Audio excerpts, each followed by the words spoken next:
Right. Hello, hello. Welcome to episode 1 of our official Spelljammer campaign. Being dungeon mastered by Hollow Invective. And you'll see a bunch of familiar faces and hear a bunch of familiar voices.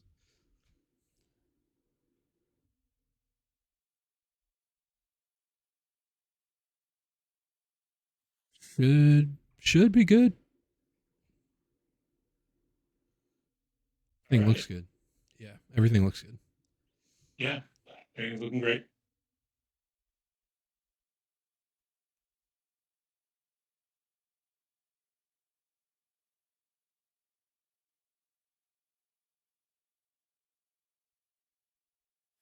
Hello, everybody. My name's Hollow.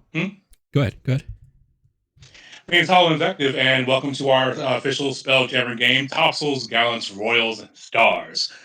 Been DMing for quite a long time. Really excited for Spelljammer. Really excited for everybody to meet the crew. And go ahead, what you were saying, Clarkin? I was just going to say we'll introduce ourselves after the opening little spiel there, but whenever you're ready, let me know. We'll introduce ourselves. Yeah, go ahead. All right. I'm, of course, Exarchan. I am playing Thaddeus, or Thad, the Astral Elf Blade Singer Wizard. And down the line, next would be Blonde Solo. Hey, I'm Blonde Solo. I am playing Talyss, who is a tiefling druid, Circle of the Stars. I'm SoulsHaven. I am playing Tempest SoulsHaven, who is an Air Genasi pirate fighter. And you're playing the subclass I wrote, yeah? Yes, I am playing a subclass that's mine. I'm so excited. Nice.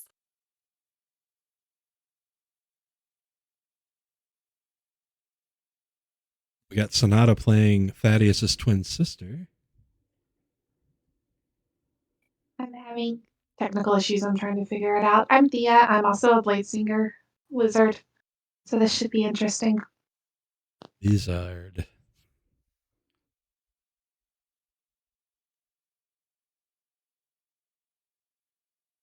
Then there's Aegis, who you guys would recognize from the YouTube playing in Codus and Citadel of the Unseen Sun and DMing Curse of Strahd.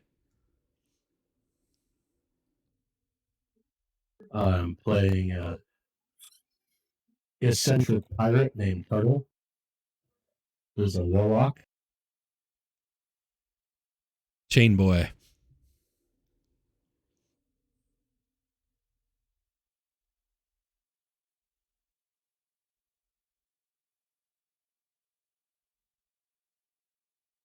That's our ragtag crew.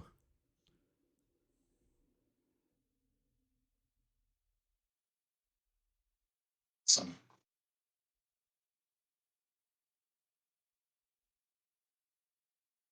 So our players are an official crew. They've been together for a little while. They know each other, and as you play with us, I hope you get to know them as well as they've gotten to know each other.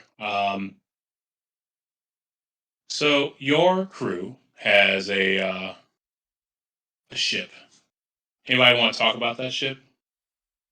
Our lamprey Spelljammer, who's completely fully functional, and by that I mean it's limping along. But I mean it's limping along. We got it going. It's got astral wind in its sails. We get the job done. Eventually, we'll be able to fully repair it and or replace it. But you know, we're just making things fair for the rest of Wild Space by evening the odds. Otherwise, we would just run roughshod over everybody. True. Very true. True. We came upon this ship on our first mission as a crew. We needed to liberate a lunar dragon egg from a beholder's collection. The beholder, Jack Marius, was hiding a lunar dragon egg in his hoard, and we wanted it, so we went and we found a ship we thought was abandoned. Basically, we thought the crew was all in jail, but there was a guy still sleeping below deck, and he seemed cool with it as long as we kept sailing. So Turtl joined our crew, and we rock and rolled, boogie woogied all through wild space, and I've been rocking and rolling ever since on this busted up lamprey.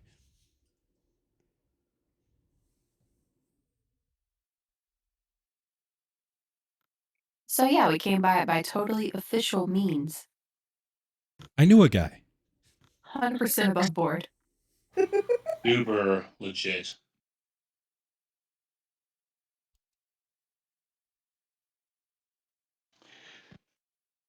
So we're going to start the game where a lot of you met each other on the Rock of Bral. For those of you who do not know, the Rock of Bral is an enormous asteroid that used to make up a set of satellites called the Tears of Saloon, which orbited the planet Toril behind its moon. But now it has broken away from that formation uh, years and years ago and makes up the very wonderful, sturdy, cosmopolitan city of Brawl.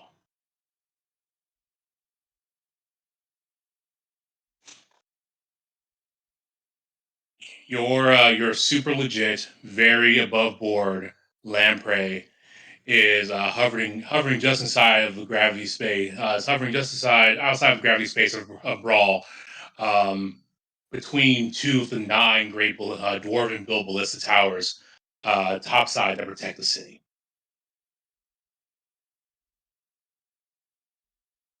You have been waiting for a contact from the Fireball Alliance, which is a group of wizards, uh, to meet with you, to provide you some information on a job for Prince Andrew.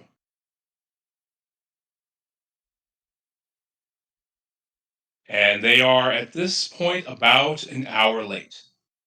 Late as usual. Always. People say we're unreliable.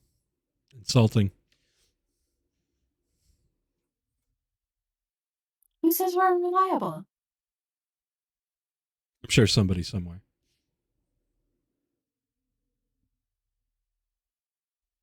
I keep telling them we arrive precisely when we intend. Fashionably late. Sometimes.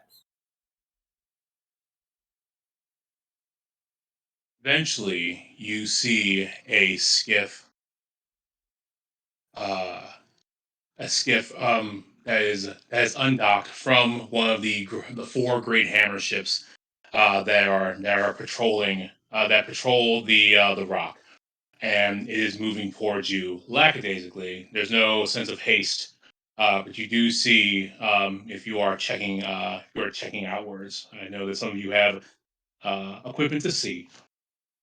You do see it's sporting the symbol of the Fireball Alliance. About time.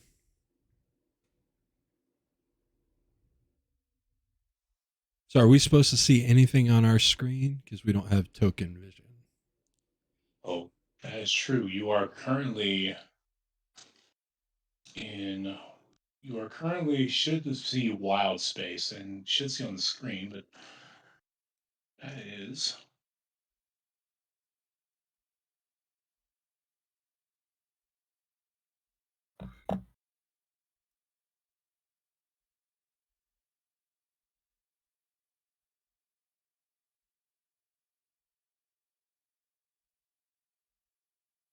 am I having technical difficulties?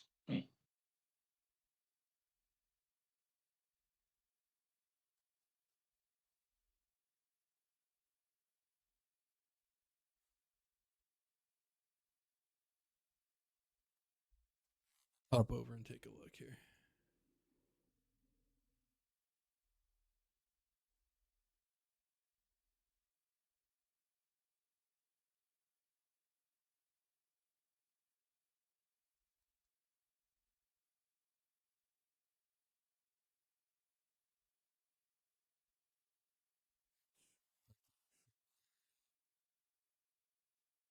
Wild Space 3.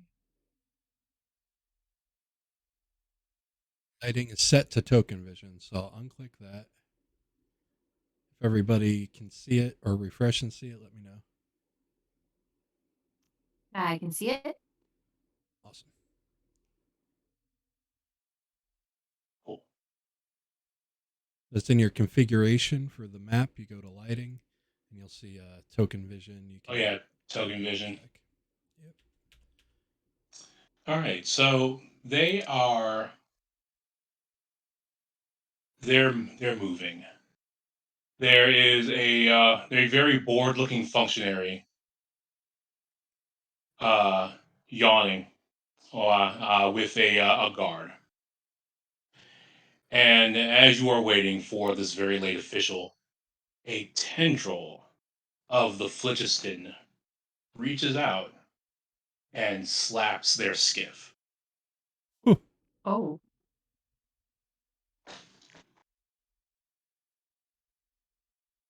Now, is that something phenomenon we have seen before? No, this I mean the Rock of Bral is host to many a thing. However, the wild space or the phlogiston or the ocean is not really touched the area in years, hundreds of years. Could I roll a history or arcana to maybe glean more? Sure. Which one would you prefer? If you want for the last time it happened, history. If you want for what could be happening now, arcana. Want me some arcana. 15. My space dice. Base.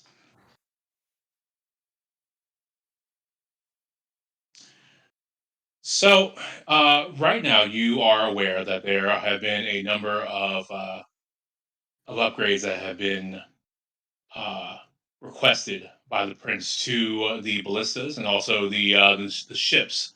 The ships. There are 4 squid ships and 4 hammerheads that patrol the rock at all times. They and you know there was some recent retrofitting going on in the past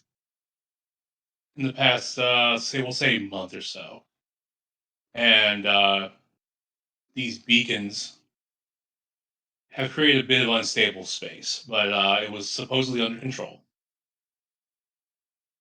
And now the phlogiston wild space has reached out from nearly nothing to assault this skiff as if you were in the kitchen and your grandmother told you to get out of the kitchen and slapped you with a spoon.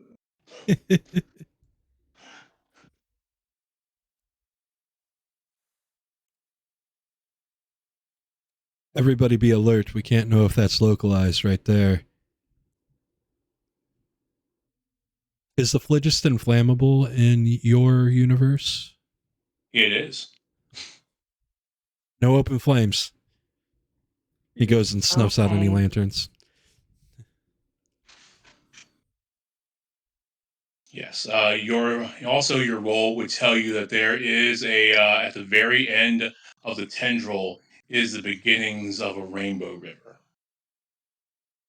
What's that?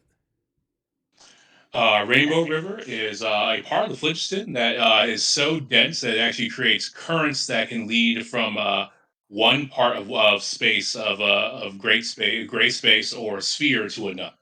So it's almost like a wormhole in this regard. Yes. Yes. Oh. They might be going for a ride. Does that mean we are? We might. So as you are discussing this, the tendril is starting to pull them back. Almost, you've never actually encountered any sort of living will of wild space or in the phlogiston. If this is a directed attack, which it very much looks like, that is something that has not been seen before. We could try to go and tow them out. of this, but we might get sucked in with it. Which part of me thinks that would be an amazing adventure? Sounds fun to me. We should. I'm always up for a trip. This, you in? Sure, let's just hope the ship doesn't fall apart. She'll hold. And a couple Don't other even things sound too. herself. He goes over to Talyss. He's like, all right, gorgeous, hold on. This is going to get bumpy. We'll maneuver the ship over. A bunch of us are capable of flying our ship. Who do we want to have based at the helm? I am proficient in spacecraft.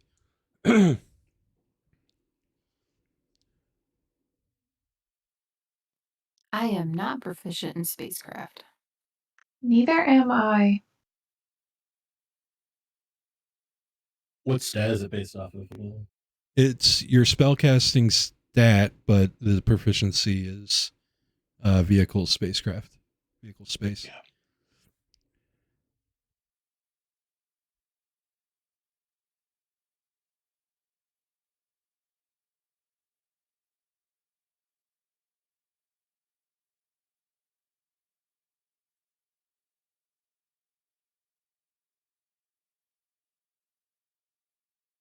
I'll go ahead and do it for now. If somebody else ends up being proficient, then we can work it out later.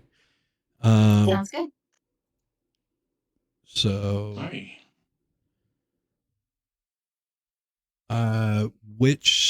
So you want me to make just a intelligence roll with proficiency? Yes, with proficiency to maneuver into position for your towing attempt. You probably the best bet would be to probably use the lamprey jaws, which have not always been reliable. Yep. One way or another. Right.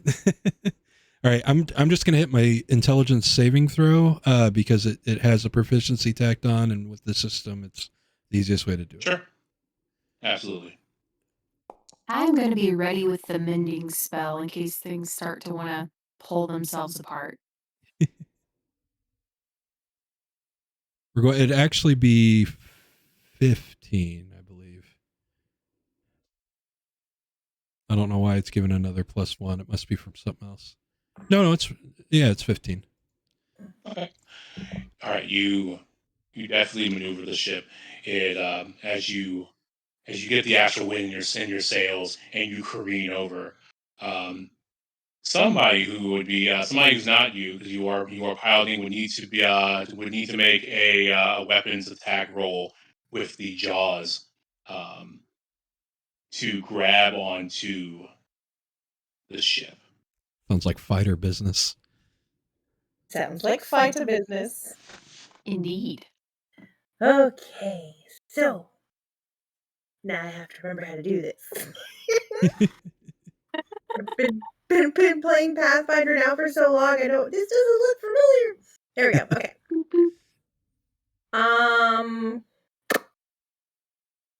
Do you want me to roll a specific weapon or just one in general, or just? Well, we'll call it a martial. So you're proficient, so you can roll your either dex or strength plus proficiency. I'll be generous there. Awesome. Okay, cool. Manual roll if you don't have a quick button. Yeah.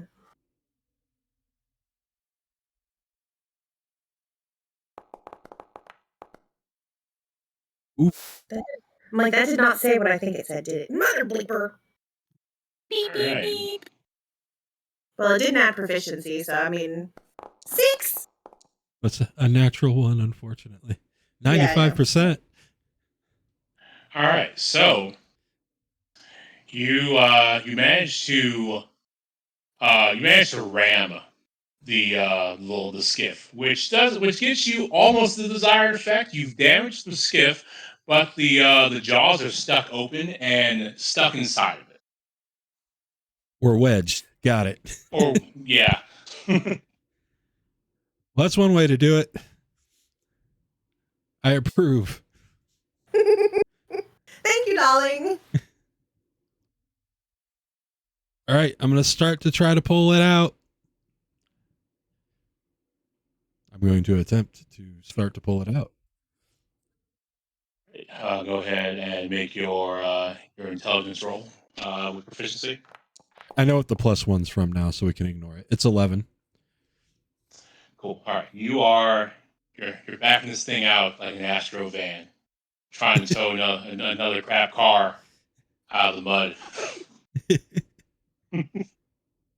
We need more power. And you are, with your 11, you end up splitting the hull of the ship because of the way you were wedged. Not yours, but theirs.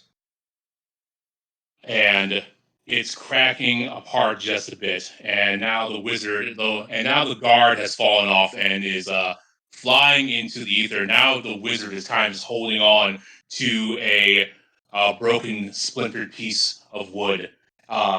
Desperately, with eyes wide as he looks back. Oops. Somebody throw a rope.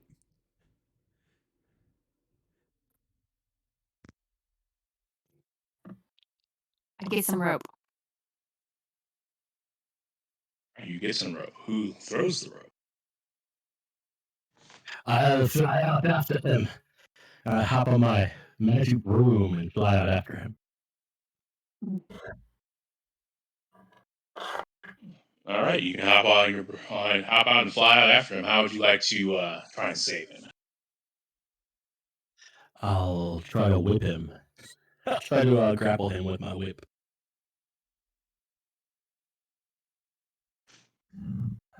All right. Make a athletics check against the. Sorry, make an attack roll against the guard, and then an athletic roll.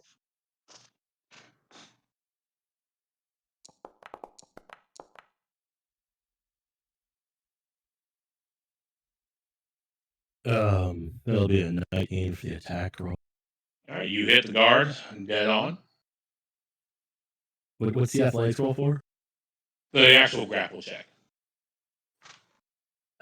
Right.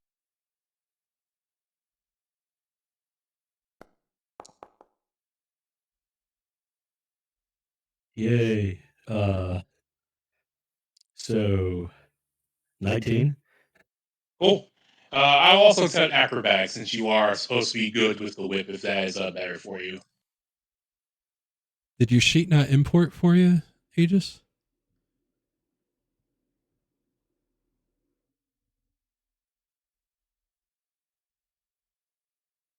No, it's here. I just don't have any athletics or acrobatics. Gotcha. I don't know why I have insight. I didn't take insight. Looking at the abyss. But you do grapple him, and you are able to get the whip wrapped around his leg, and begin to pull.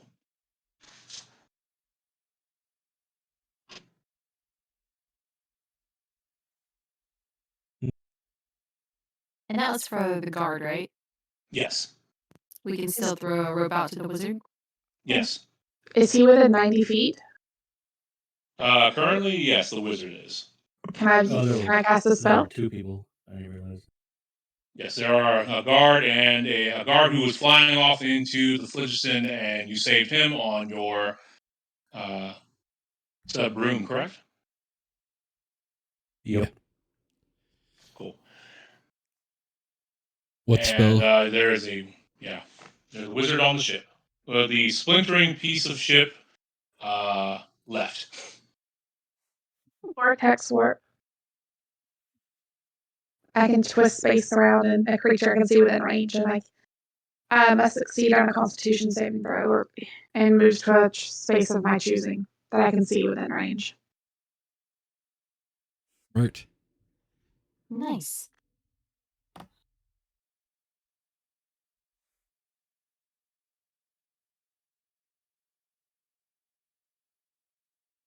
Vortex, warp it up. All right, you see here. Let's see if this wizard is. Hopefully willing. Yeah. Well, it doesn't matter if they're willing. They Nice. just wait He's a on my minute. now. And you manage to, as the ship splinters and breaks away, and the tendril grabs and pulls backwards into this rainbow river. It's like there is a multicolored rip in space as the guard profusely thanks you for saving him, and the wizard looks around wide-eyed, not at you, but off the starboard side, looking back towards the rock. And if you follow his gaze, you can see that there are a number of tendrils trying to wrap themselves around the rock. Oh. That's not great. And you see a pair of rainbow-colored eyes. What looks to be them. Same kind of tear in space as what would you could only say would be a maw opens up to swallow the rock whole.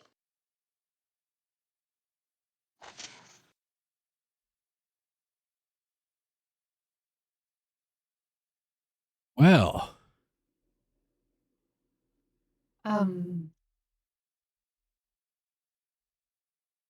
didn't know it did that.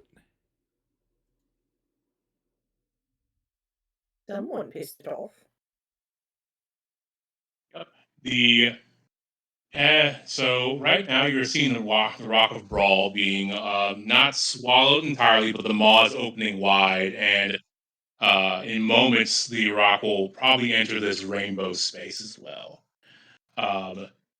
The four hammerheads and the squid ships that normally surround the rock are compressing and cracking, as if someone was grabbing them about the middle and squeezing.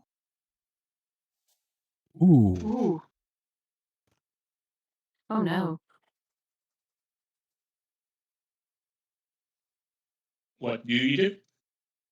We should probably get out of here. What do you all think? I think that's a good idea. Exit quickly. Hold on to your butts. Try to. But when will we see such a beauty again? Well, we're not out of here yet, are we? I'm gonna try to spin around and get out of Go ahead here. and spin around. You are close to the gravity zone of the rock, so I will need you to make that spelljamming roll.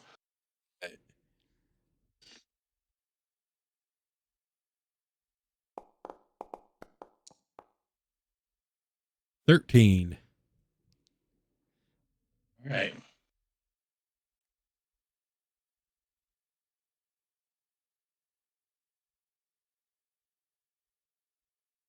Spin the Well, lamprey 13, around and try to burn. Yeah, with the 13s, you're so close to the gravity, you end up burning right into the gravity zone, which puts you in a swallowable position. Fuck. Yeah, you're kind of now in like gravity space of you're not falling, but you're definitely in the pull of the rock. I am going to, for his next maneuver, put a hand on Thad and give him guidance.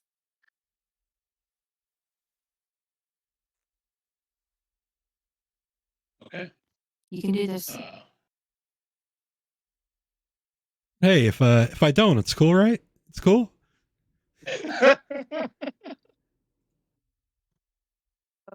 Shall I roll again? All right. All right. So I'm gonna roll and then add the D4. Nice. 26. All right. So you managed to burn. You managed to burn hard. Get out of the gravity zone. Streak free. The maw gently swallows the rock, and space comes back to a mostly normal state, except for the looming eyes and split Chelsea grin mouth, like somebody had been split ear to ear, but in space, that spreads across the spot where the rock used to be. Fucking cosmic Cheshire cat.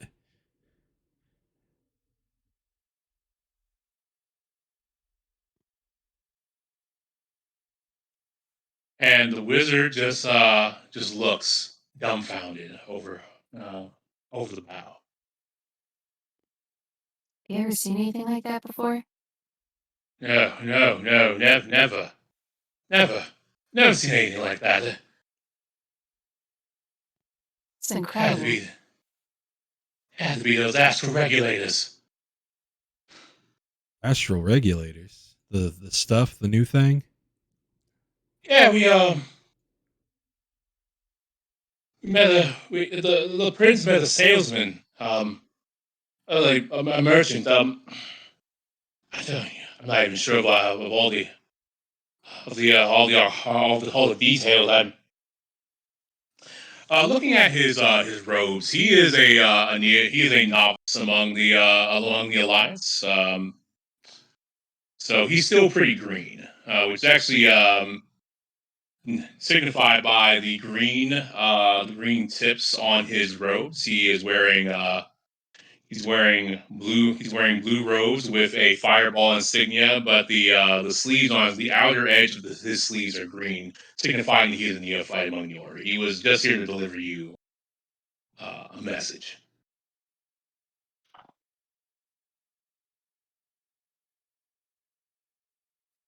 So, weren't you supposed to bring us a message, by the way?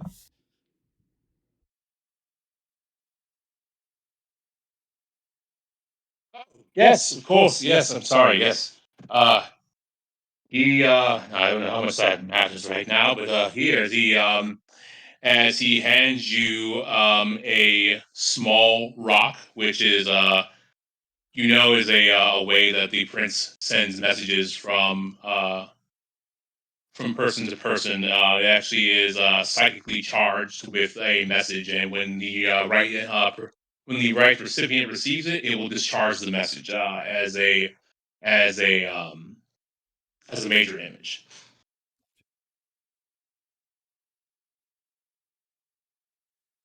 And for the rock.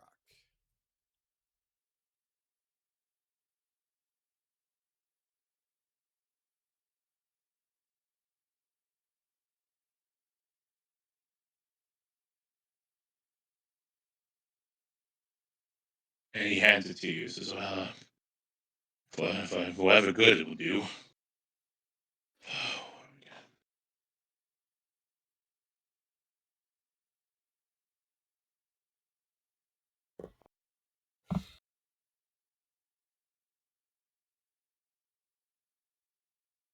never know. Like, somebody might pay us to go and rescue the Rock of Bral, and then it'll get rescued because we're getting paid. And then it'll matter. I Well, understand. This is a lot. She goes and gets a blanket and puts it around his shoulders. he he takes the blanket with some comfort. He's not really sure what to do.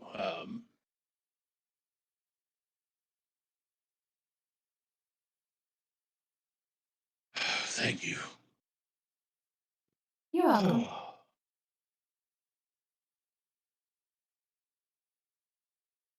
What do you do with the message stick? I hand it to Thea. Thank you.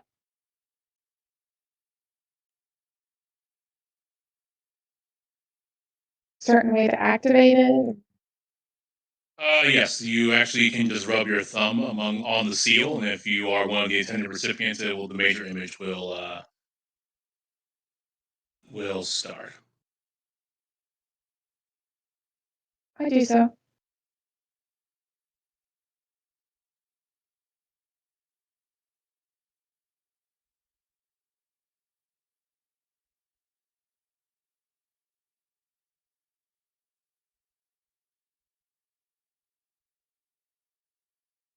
Tempest is happening, darling.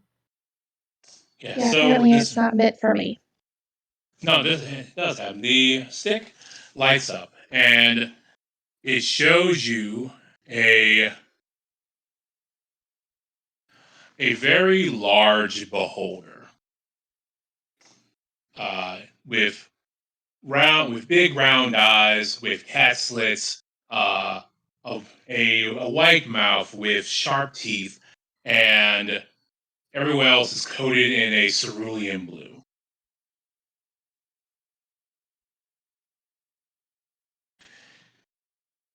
Hey, this thing on.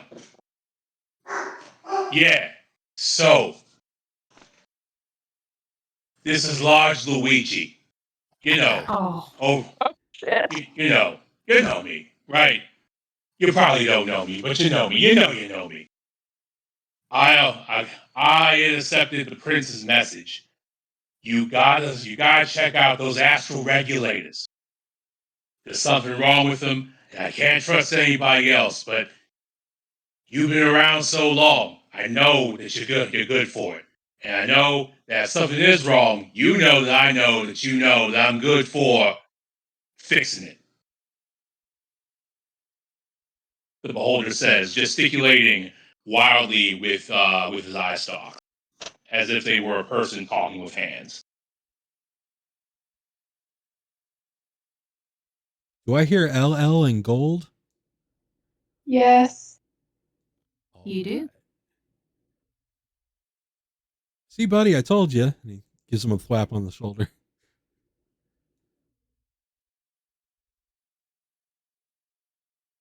Yes, seems to always work out.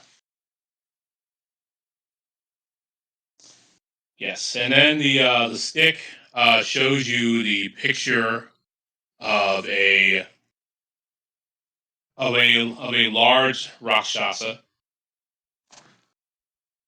This is the true form of the salesman that came in, the merchant who came in with the rascal regulators. I hope you can figure all this out before we all go belly up. Luigi out.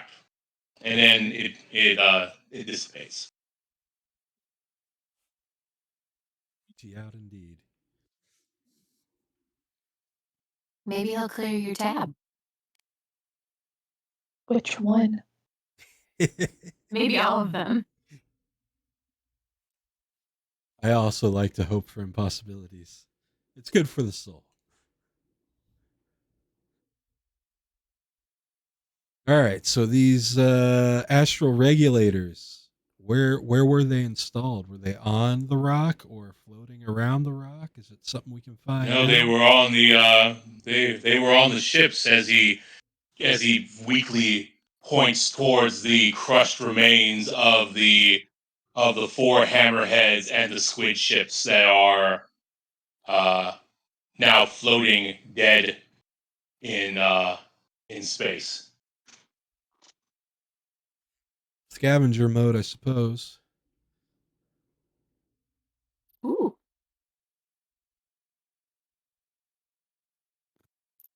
For the mighty GM, I have a question. Yes. With my background and with Wild Shape, are there any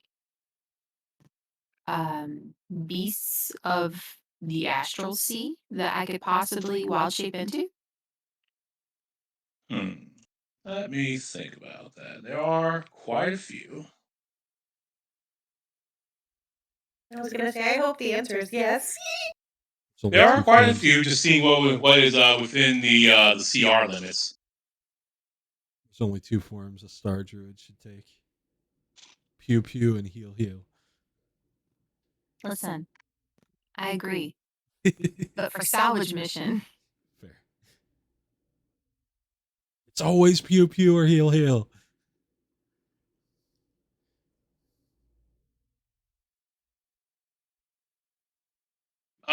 You could become a there's a food dog you could become. It's like a kind of like a tiny pug with a an overgrown beard. aw,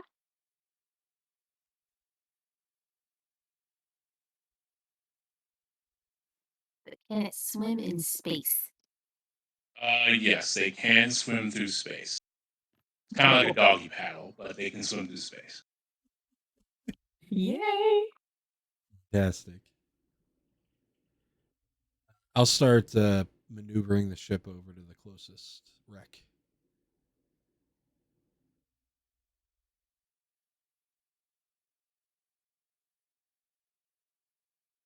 Like a roll? Yeah, no role needed to maneuver yourself. You've fared the worst of the danger, which was being sucked into wherever the rock went.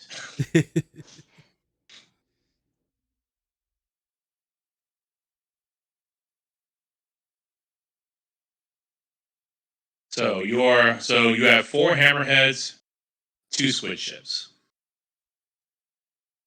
Whichever one was closest will go first. Sure, it would be a crushed hammerhead. Looks like a crushed piece of Wonder Bread now. Like somebody went, yeah, like a kid grabbed it in the middle.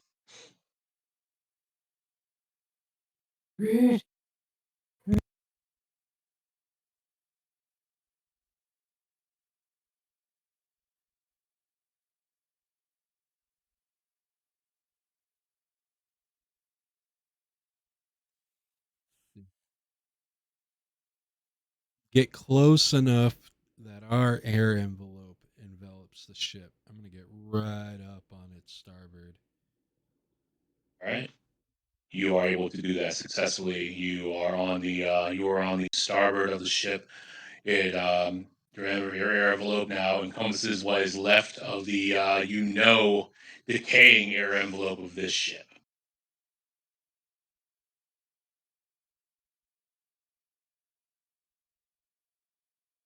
Right, let's tie her down and hop on over.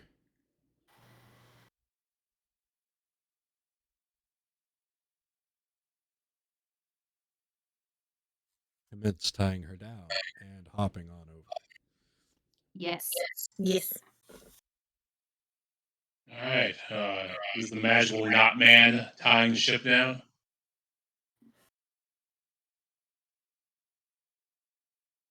Aye, I'll fly over and tie her to each other.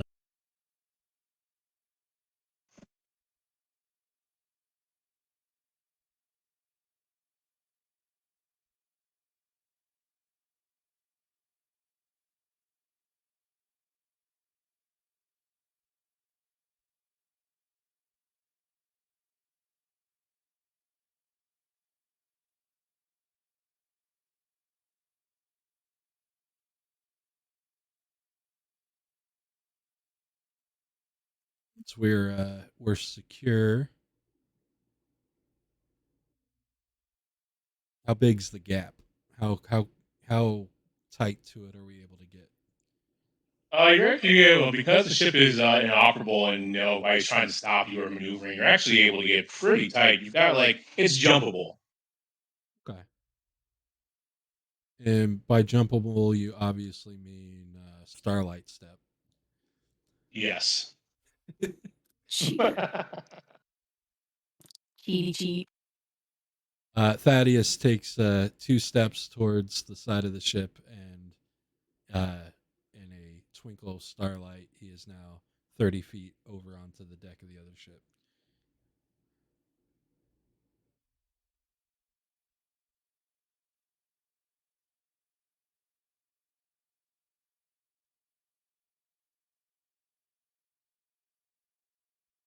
Tempest will just run for it and take a jump.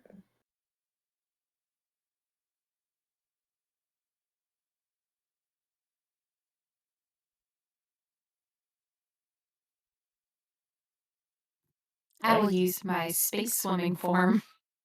All right, to go over there. You can doggy paddle your way over there. Yep. I'm imagining a little space pug with tiefling horns. Yep, tiefling horns and a very absurd beard.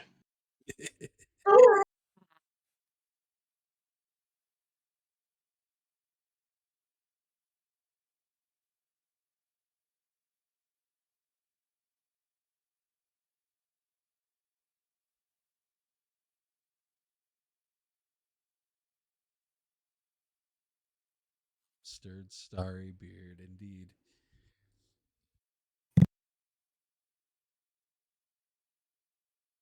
He'll wait for everybody to get over before starting to dig into this place.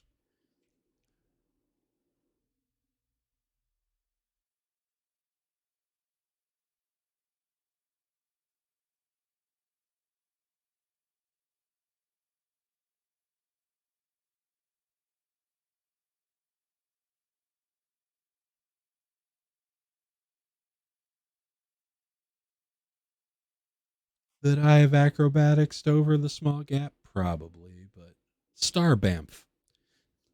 Star Bamf is important.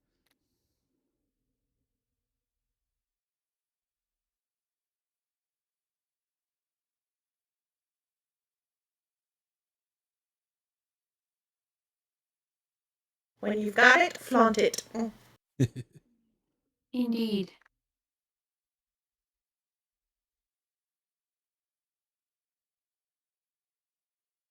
Once we're there, I'm going to start digging on through.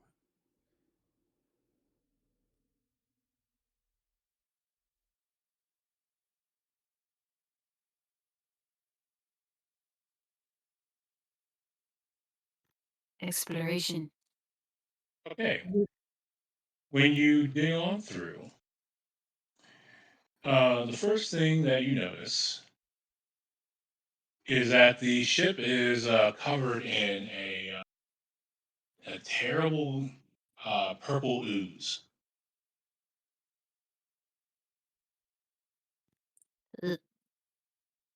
Definitely wearing gloves.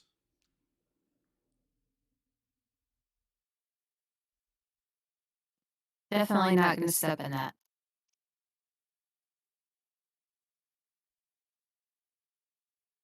And need to turn token vision off.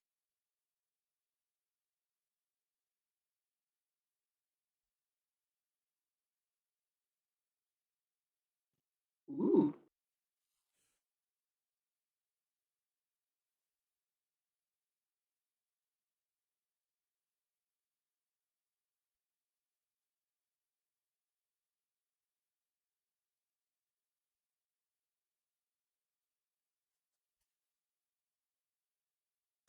Also, this ship has some fittings that don't look normal to you at all. These wires and things are not, we say they wouldn't be like, setting appropriate. This is odd for the ship. This is odd to you. Got it. Do you want us to have our tokens out here? Or are we just... Yeah. All right, just drag us over. You can put your tokens down. I should maybe be able to drag myself.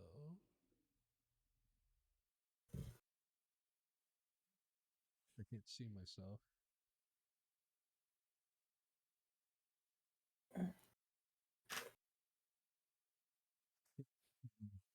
Just grab your tokens.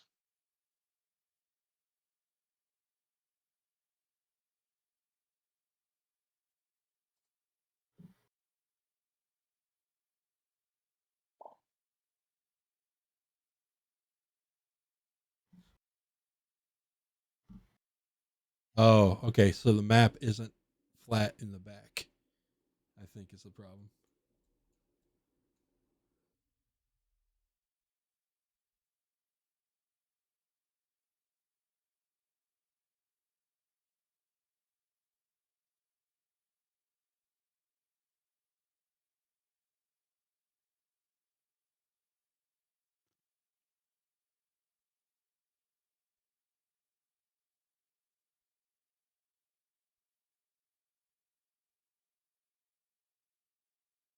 There we go. Ta-da! So in the PC folder, there should be an owl called Xandra. If you right click it and configure to give me owner permissions, then I can have ownership over my familiar. I forgot to do that earlier.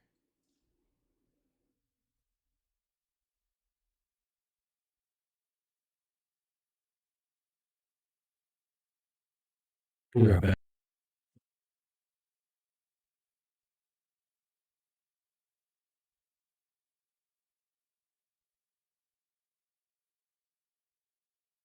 And you said the owl, you need permission for that?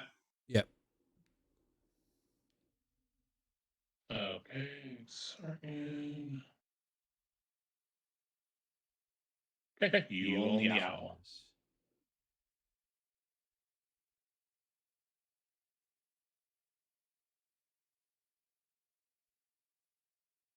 Astral owl lands on Thad's shoulder.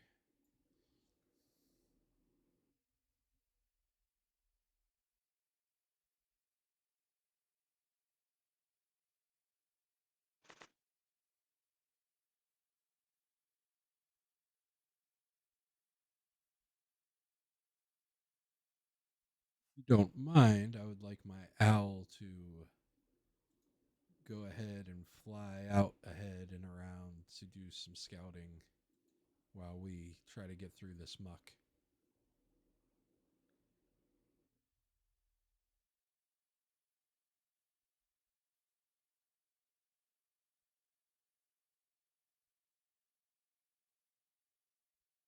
The Tempest cannonballs into the purple sledge. Of course. Wee.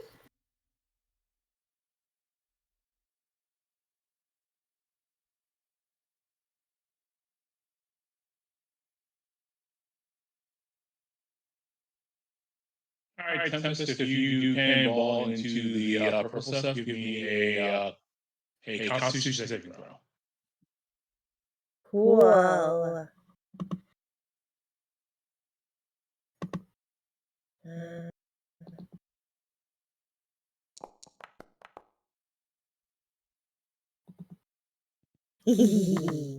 Fire your Not like that.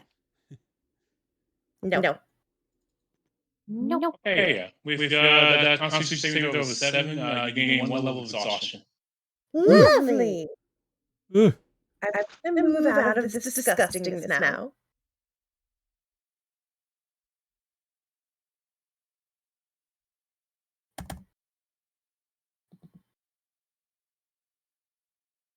Yeah, just you feel a little tie, a little sleepy.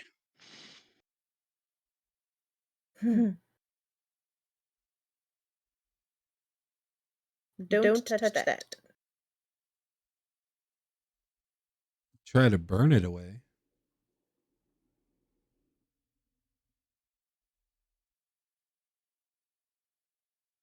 All right, sorry. I'm back.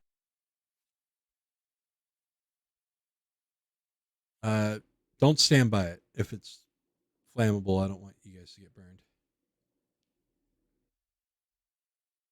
Just back up a square.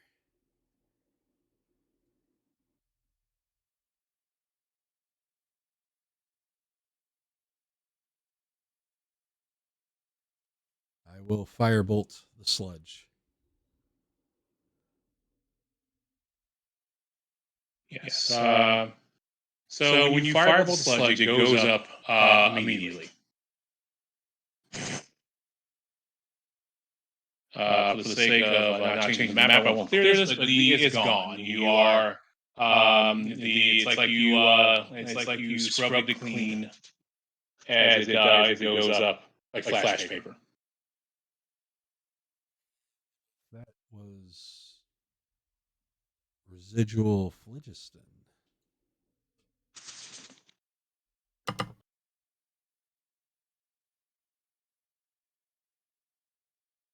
Could be. Oh, wait. Yep.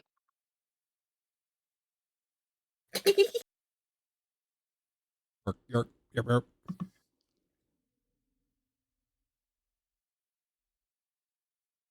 He says something that sounds like nonsense to the rest of you, but to Thea, it's, what do you think, phlogiston? Can you make sense of this place? This is nuts.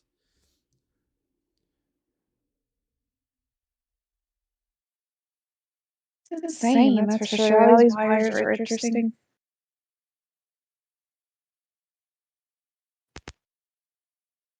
Is this a door above us here? There's a door above you. Odd portal.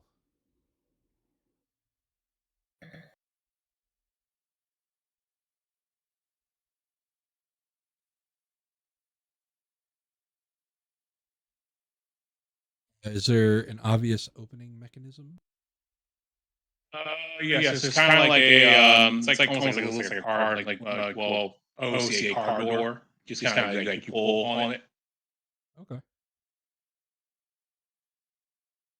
Grope at the handle until I figure it out, and then try to open it.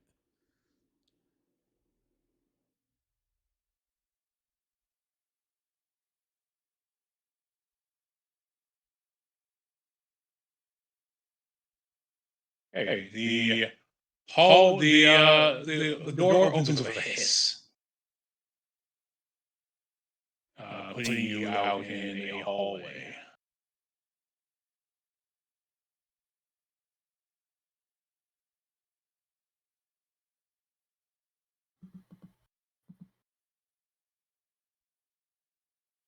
Sandra lands on Pug Talyss and uses her as a noble steed.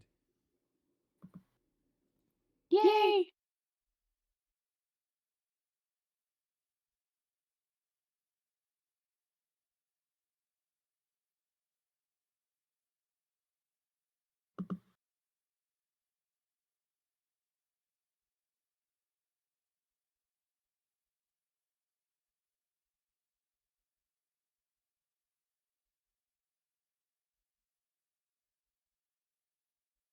What is this place even made of?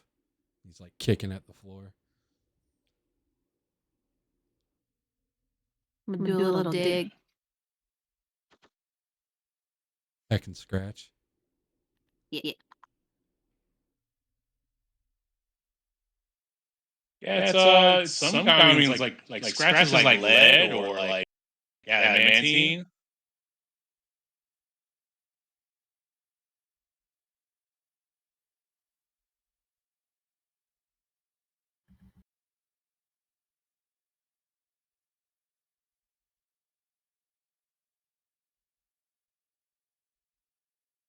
You've been to some weird places, Turtle. Have you seen anything like this before?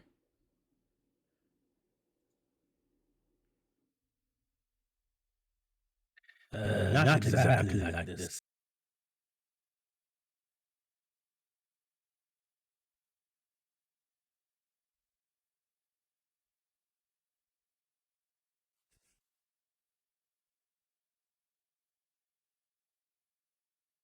So we had a T intersection here. You are at a T intersection. What do we see down each way? Down to the right, you see a dead end, and down to the left, you see another terrible-looking hallway filled with goo. Filled with firebolts.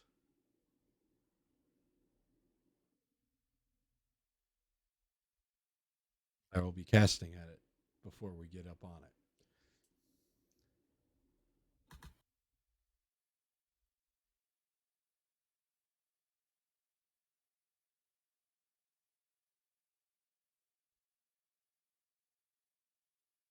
All right.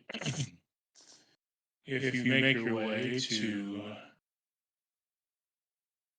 left hallway, it's a very similar looking scene to the where you started. More goo that's been flung away. Let me pull that here.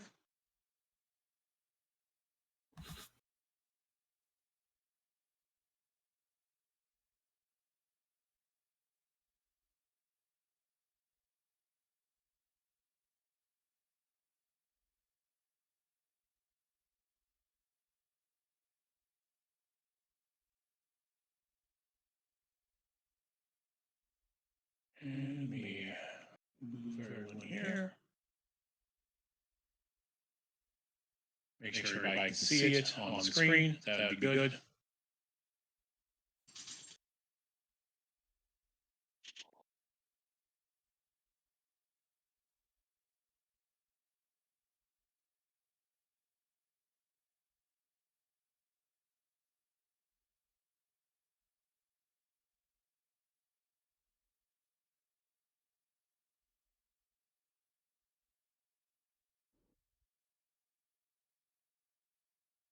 Be coming from this way. So let me put myself back over here.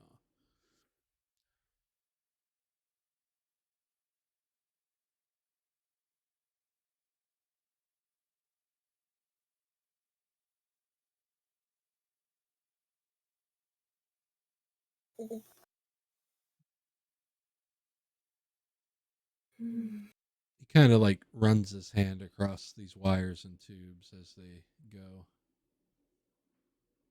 Something interacts with your elven nature, specifically the type of elf you are. It's almost like you can feel a spark or a buzzing when you touch the wires. Kind of closes his eyes to like kind of try to tune into it.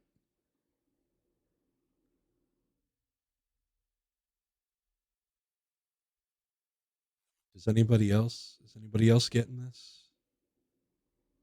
Getting what, dear? Touch it. I kind of hear something, feel something.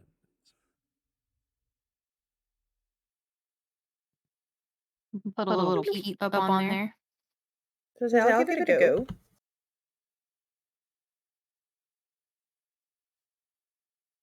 As you're touching it, you can feel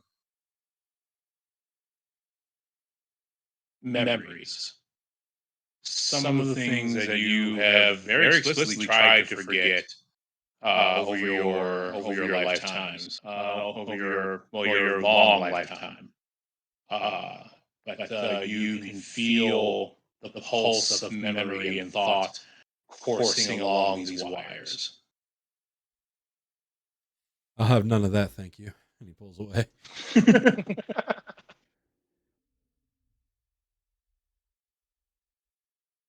Yeah, but they're all it's like they're all jumbled up. It's like if someone's thoughts went through a meat grinder and they're all jumbled up with someone else's thoughts.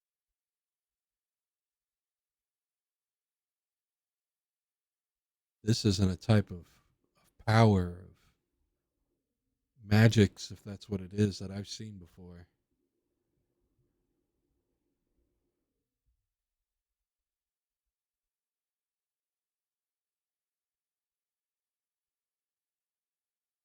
Both terrified and aroused.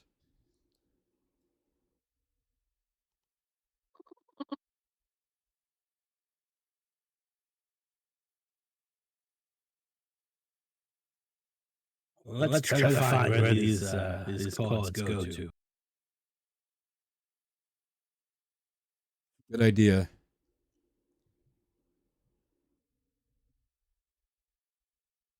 Did anybody else get those sensations when they touched the stuff? They do, but they are when they touch them, it's like they are. It's like they're trying to make them forget.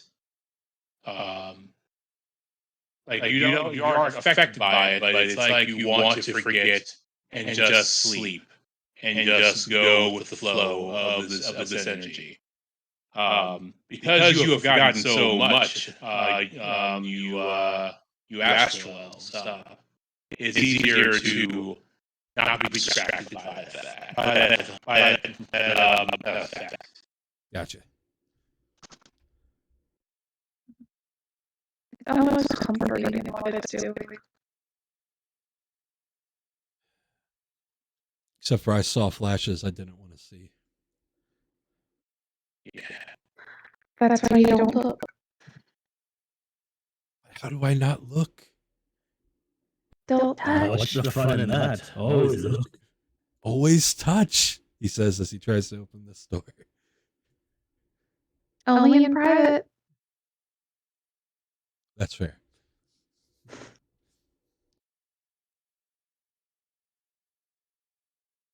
All right. If you open the door and you go through, and it seems like a lot of the wires also lead you here. Everybody kind of gets that feeling from touching the wires.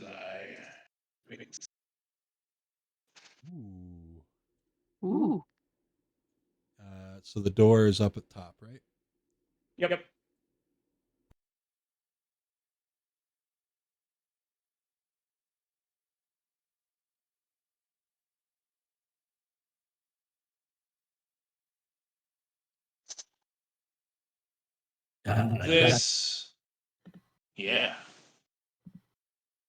This is strange.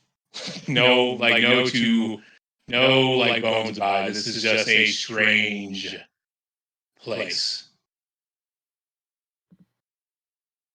And that feeling of broken, jumbled memory as strong as it's here.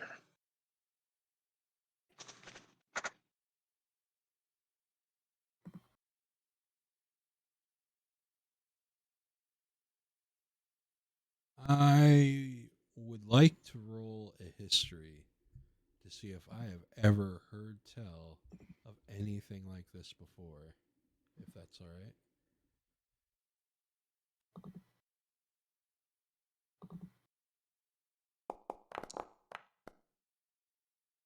A mighty 21.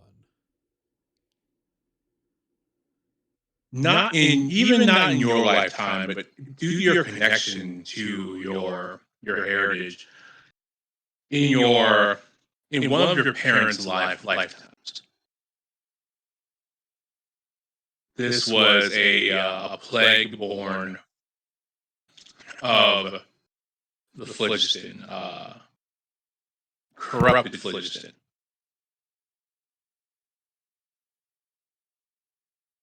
That was thought to be eradicated.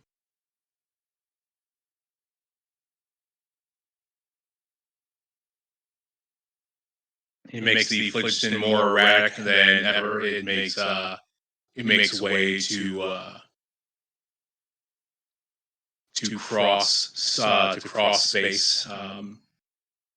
You remember something about a network, someone was trying to make some sort of network between spheres, and it went terribly wrong.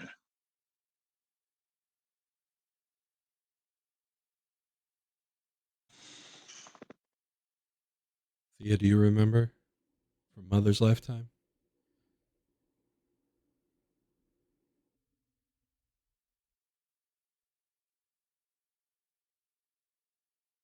It's all bad. It.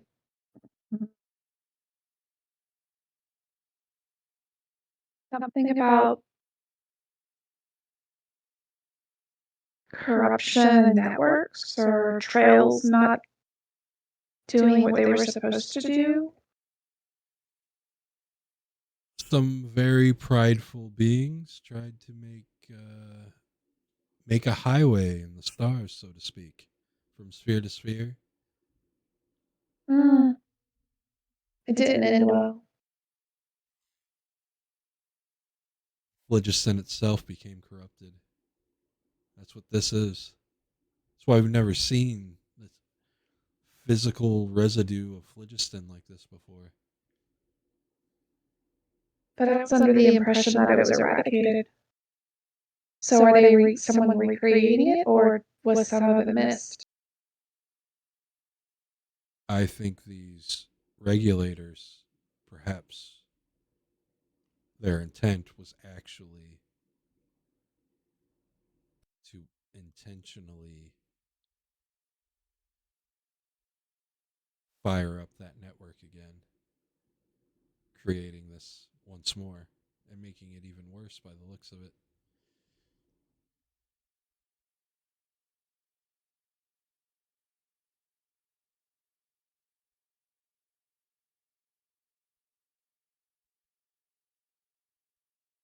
I would like to ritually cast Detect Magic. Okay.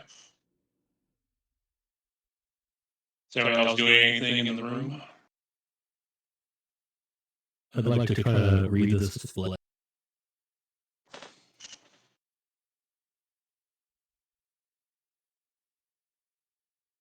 All right, you are reading the display. The display is in 3 languages. It is currently in Ignan, Infernal, and Abyssal. I can read this. Okay. The display is the first thing you see flashing across the screen is a number of it's kind of like metrics, like that whatever the engine is critical right now, and it's showing a number of destroyed points among the ship. There is also there's also a place to get the ship's log. The screen would point to a place where some sort of log would print out or pop out somehow. I'll push the All right.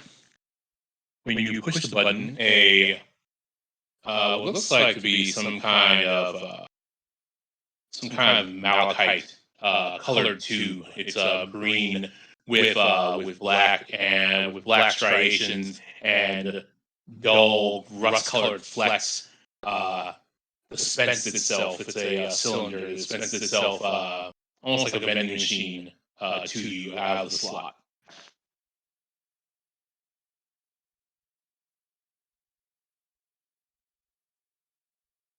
Okay. When you hold it in your hands, it seems to be a very flat roll. Like you can like it's a scroll, but it's made out of this flattened polymered rock, and you can kind of read in the abyssal, like the ship turning on and this engine turning on, and this is an abyssal, and then some sort of critical failure, and that might be about the time the ship was crushed.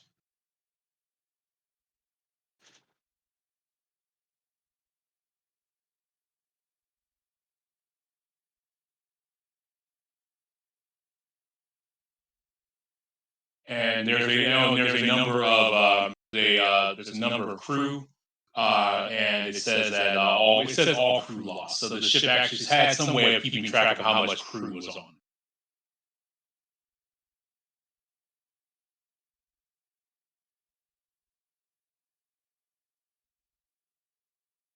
And down at the very bottom it says essence repurposed for recycling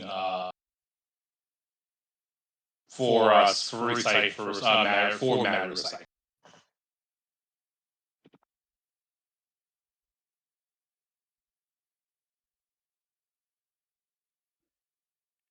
I try to look on the display and figure out where that essence is kept. It's pretty, once you start poking around, it's right behind you.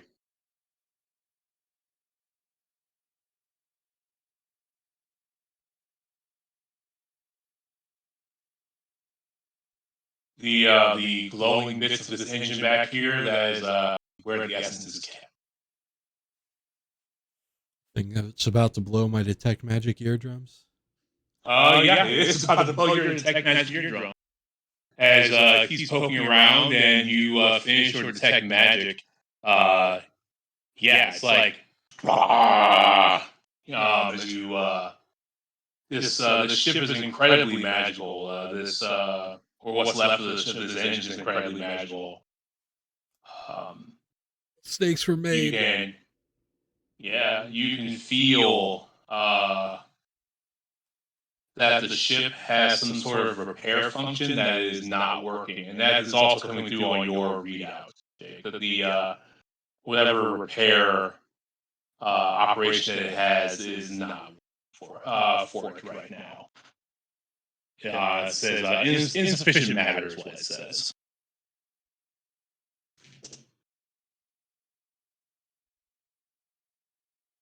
Is there any button or command that says to like eject the essence or? Yes, it says eject. It says eject core.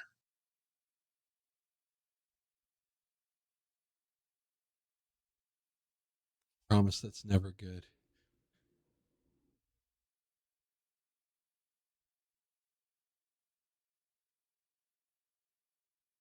How we all die of painful radiation deaths.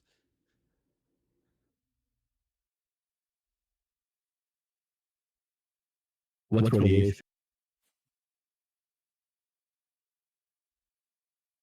Like being too close to a star.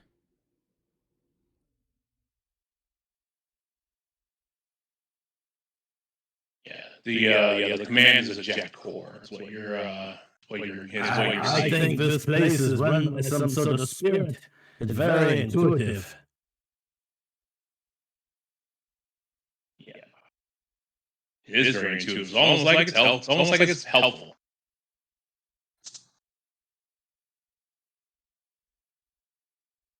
All I know is it's all magic.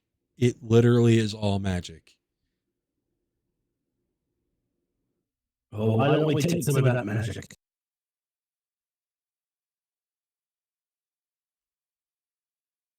I can think of many reasons, but I can also think of many reasons too.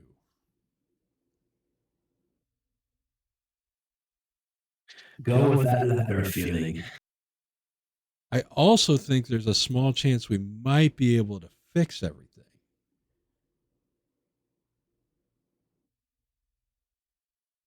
And then we could have a new, bigger, more strong ship.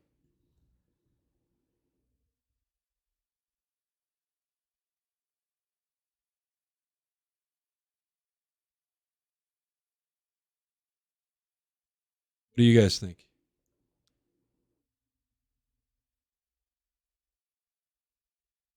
This here says it needs more matter to fix it. Whatever that's supposed to mean. But it said it reappropriated the crew when they died. Would I have any inkling of what matter could mean? It could mean it needs more raw material. I mean, you've been mining before in a more recent iteration of your life that you haven't completely forgotten. Mining is a thing that people do. It could mean it needs ore. Or it could mean, if he's saying it reappropriated the bodies, it could mean anything. Could mean not like any non-living stuff. What if we fed it the phlogiston? I think it just needs fuel. It needs stuff, things, material.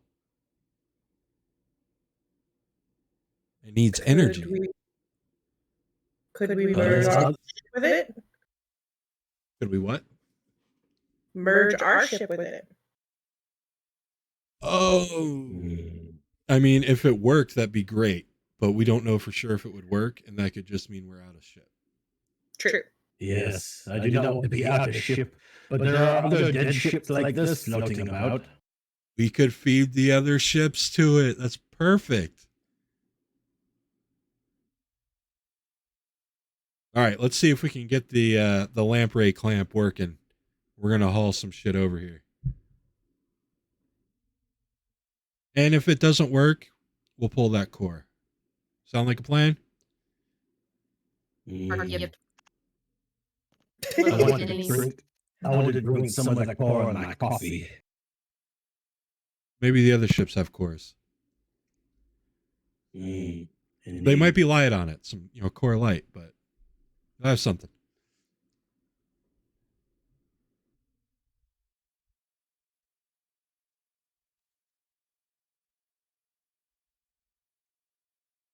We're gonna get into the wrecker hauler business real quick. Just right now, huh? Yep. All right, Turtle, I'm going to need you to figure out how we feed these ships to it while we get these ships over here. Now, Hollow, you said the displays also show something in Infernal. Is it yes. anything different than what Turtle has shared with us? It is not different, but I mean, he's been poking around, and he says the ship seems intuitive. Maybe you can poke around for different stuff.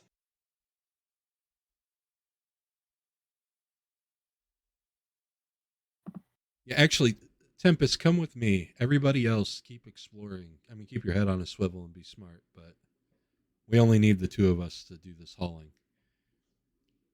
Aye, aye, Captain.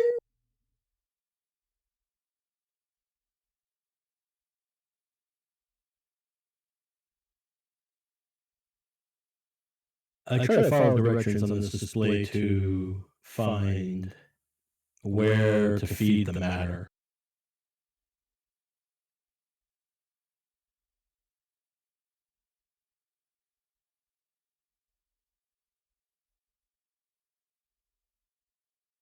Well, it says that it basically tells you that any designated non-essential matter will be appropriated by the ship. The best you can determine is the ship won't eat itself, but it did determine that the crew, once dead, was non-essential. And since you're alive, you clearly are essential enough to live. So I think it might be a matter of getting it to the ship and trying and letting the ship do its thing.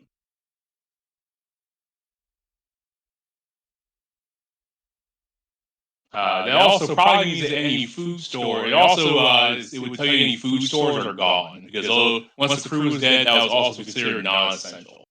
So it ate those. Dick move, ship. Hungry.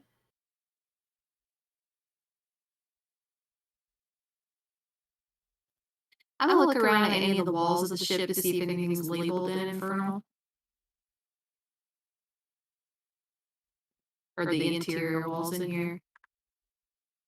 Yeah, so the interior walls, this is called the engineering. And there's in the other halls where there were the other corridors you noticed that were infernal. If you go back around, take you to places like the galley and to cargo. But cargo is a giant crushed space right now.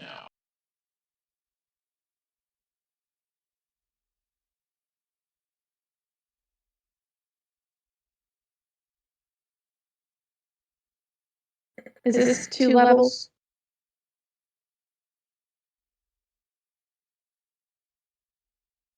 I'm sorry, what was that? Is it 2 levels? My perspective looks like there's a level below it. Yeah. So yeah, you would hop down to where the little engine bay is. Yeah, I'd like to get down there.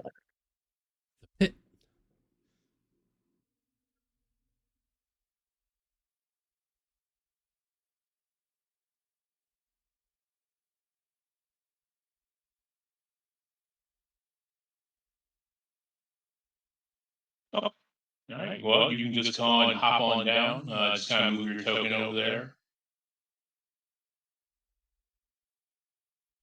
All right. And what are you looking for? Well, I can't read the languages they've called off, but anything that seems odd in this strange place. Well, the first thing you notice that it's almost like entering another ship's air pocket or into another planet's sort of like gravity zone. It's about 30 degrees colder down here.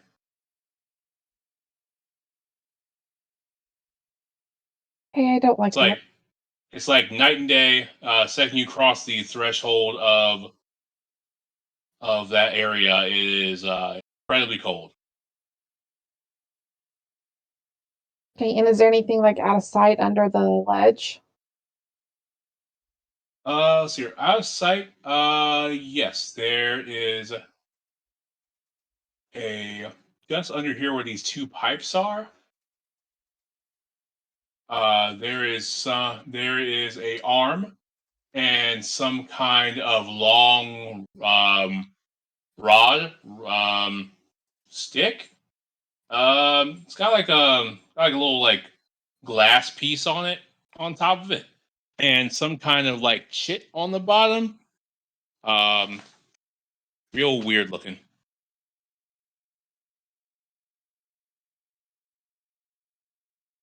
Is the arm humanoid or is it mechanical? Oh, the arm it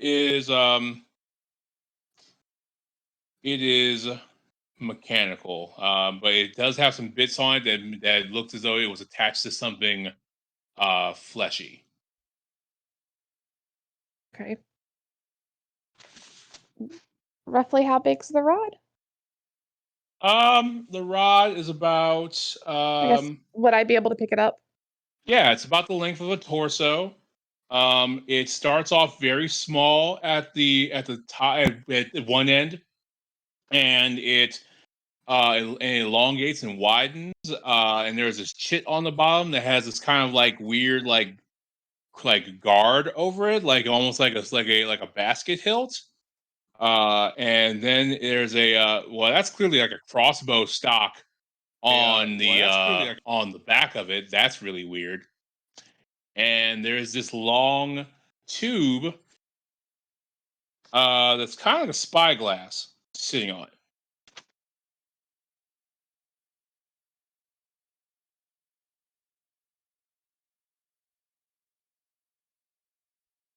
Okay, I know there's magic all over this place. I'm gonna pick it up. Turtle, you step to the side.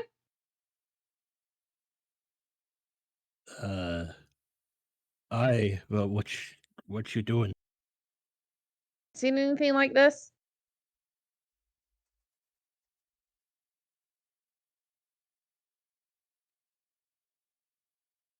No, can't say that I have. Boomstick. Shop smart. Shop smart. It's probably nothing, but I've got a few minutes, so I will do a ritual cast of identify on it. All right. Uh, at the end of your ritual casting, it says that it's a mazer.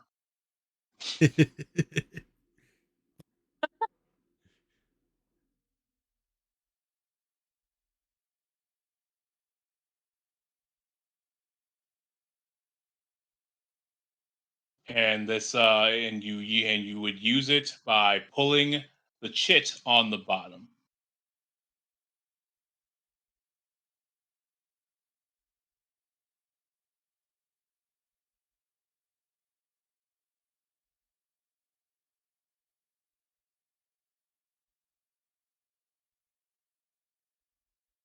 It has 10 charges left. Ooh.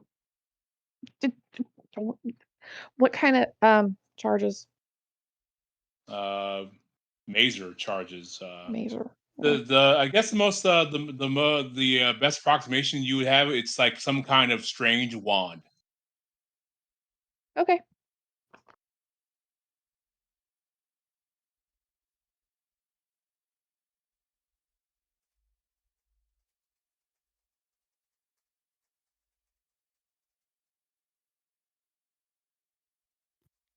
Does the corruptive phlogiston act like some maybe like plant life? It does sort of have that kind of feel, though, especially the way when you get near it, the way it sort of grows very slowly, though.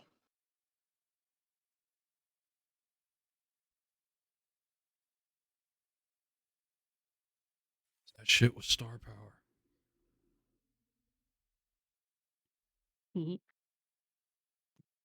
Maybe that's the plan. Bark at it. Bark you up.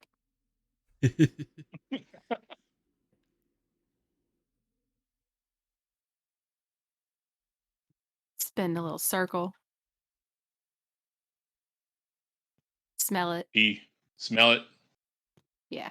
It smells like ozone. Like, like if you've been like the ionosphere of like a planet of like, of a planet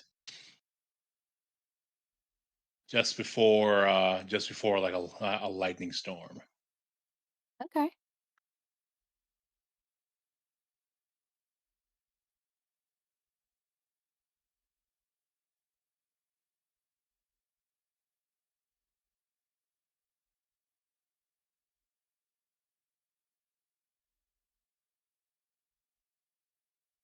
Yeah, a lot of pent up energy in the in that corrupted phlogiston.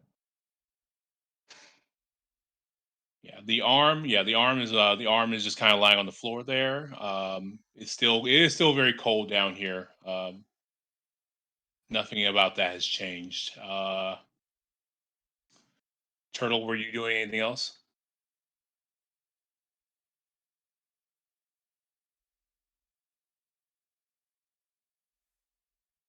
Big turtles.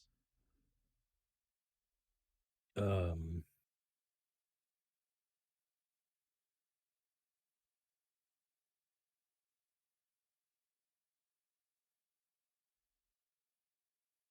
I guess I'm just reading this display more and trying to figure out maybe where the propulsion is, where the sails are. It says the sails are down currently. Like they are retracted, not broken, but they're retracted. So it still makes some use of astral sails.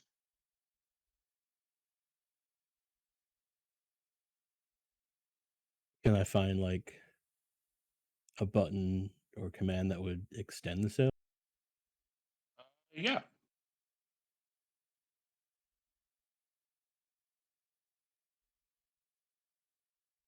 Do you Okay. press it? I'll wait on it. Right. Okay. Uh, let's see here.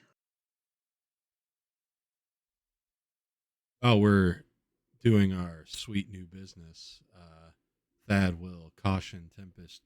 Keep your eyes out. There could be all manner of pirates or scavengers. If they were close and heard or saw what happened, they might be swooping in to try to scavenge themselves. Will do.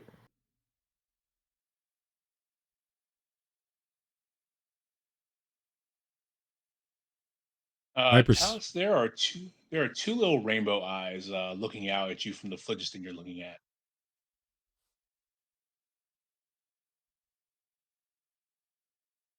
She makes friend with the phlogiston.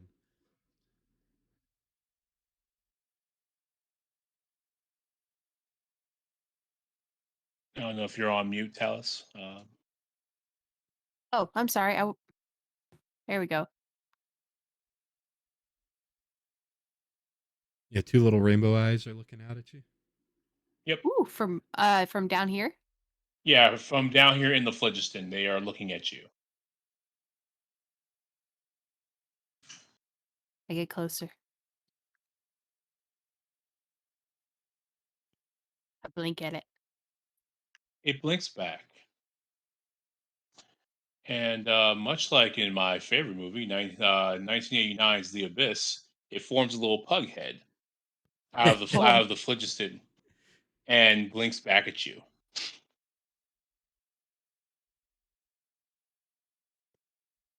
But is it also a horned pug head? It is a horned pug head. It just kind of out of the phlogiston, kind of like forms up and forms this gelatinous horned pug head with iridescent rainbow eyes.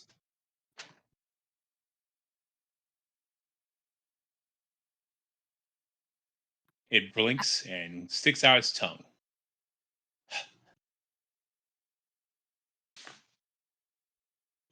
I would stick out my tongue and hold out a paw.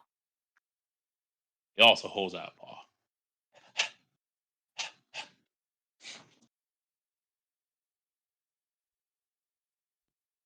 I let my Pete touch its Pete. Awesome. It shakes off the phlogiston, much like a wet puppy, and you have this rainbow pug uh, excitedly bouncing at you. She is very excited and wants to go show the other people. Kill all of us.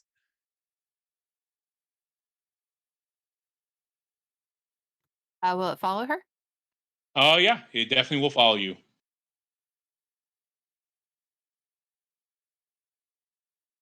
She will come back up. Hop. It hops up right behind you. Little horned rainbow pug, made out of energy. I make a lot of noise, so Thea and Turtl hear me. Bark yip. It also makes Spinny spin. a lot of noise. Spin, bark, spin. Yes. Yep, yep, yep, yep, yep, yep, yep.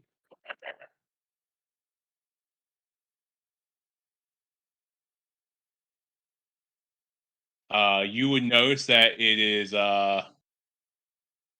in Infernal is saying friends, friends, friends, friends, friends, friends, friends. That's the only word it knows. But it's mimicking your yips, but there's a undercurrent of Infernal that you are getting where it is saying friends, friends, friends, friends, friends, friends, friends. Oh.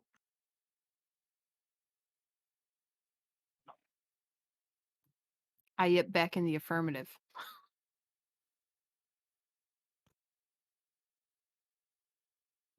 Do a little spin. It will spin with you.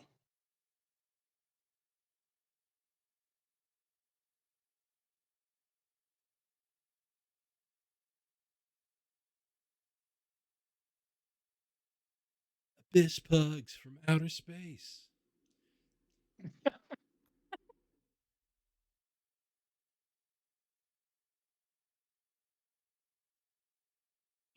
It sits on its haunches and it belches, and the belch is the wail of 100 last gasps of a dying crew. And it smiles and wags its tongue. Oh no. That's unsettling.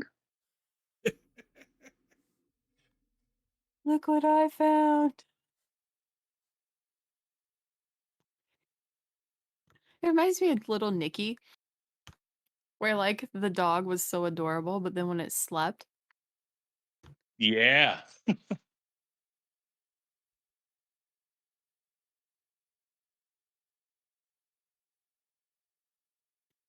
Turtle's like, Well, nah. Walks no. away. I go back to the monitor and I'm like, and I'm trying to see if it considers the phlogiston matter. It does. It doesn't know if it's essential matter or not. It has no way to classify it.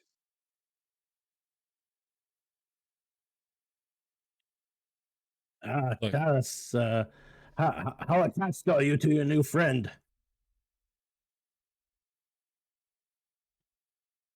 Bark question mark. Head tilt.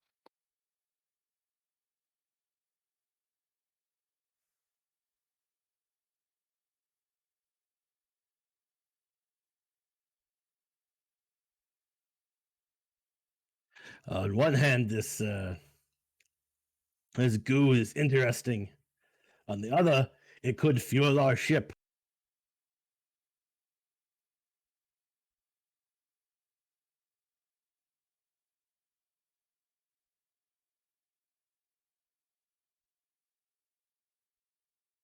I'm gonna come out of wild shape. It also comes out of wild shape. But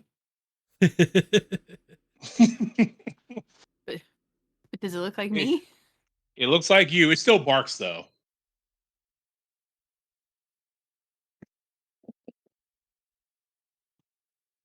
I say friend in infernal. It says friend in infernal, but then it barks again. It's really imprinted on this barking thing. It is an excellent means of communication.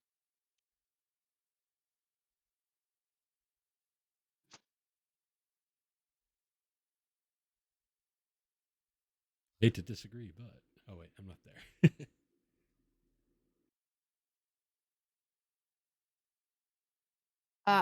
I want to reach out a hand to it. Okay. It reaches back. And I will. I'd like to cast Beast Bond. Okay. Make a will save, please. Okay. Uh-oh.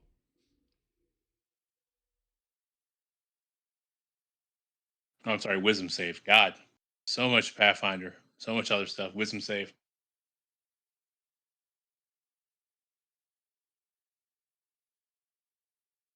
13.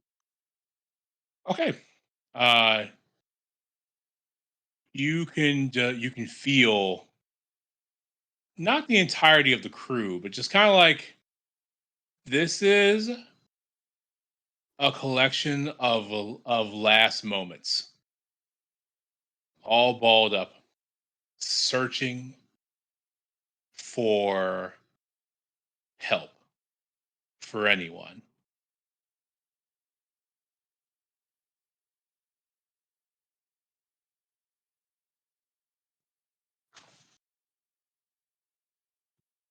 She looks very distraught.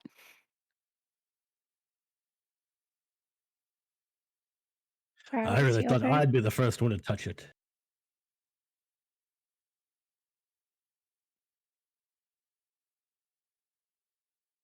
You don't know She how hard I'm resisting it. she will ask an infernal, "How do I help?"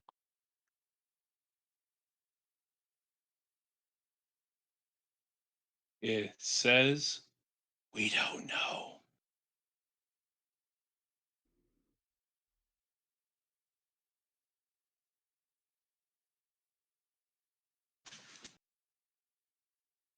So salvaging.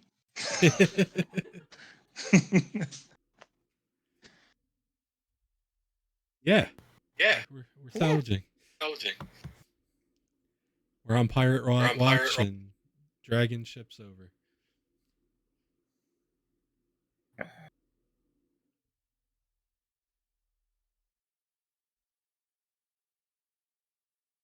All right, you are on pirate watch.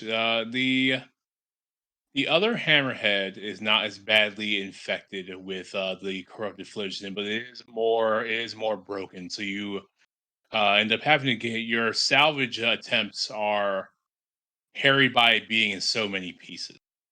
But the other hammerhead is the closest patrol ship. So instead of pulling, I'm going to try to push. And maybe even like use grappling hooks on ropes to like grab onto and drag other pieces while we do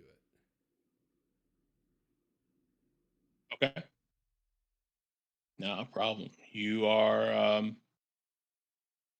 you are quite proficient in grabbing and grappling the things and pushing or pulling it with the ropes. Yeah, the not always reliable lamprey claw is not helpful in this endeavor, but your other strategy is you are pulling parts towards the ship. Um, every once in a while, you shake loose some corrupted phlogiston, and it very quickly flies back towards the aptly named Cheshire Cat grin in space. Fantastic and terrifying. Got it. Yeah.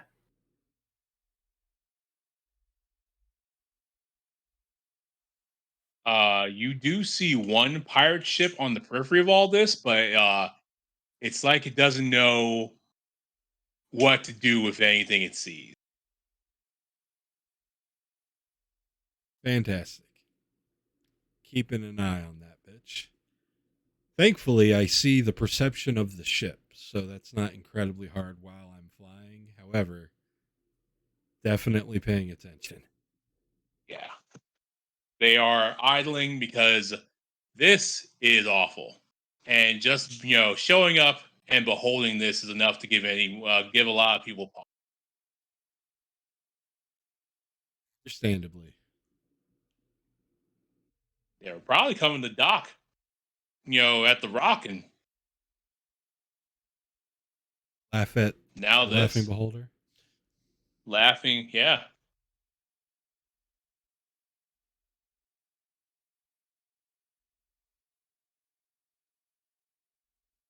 So far, only one shark in the water, but I think they're skittish. Good.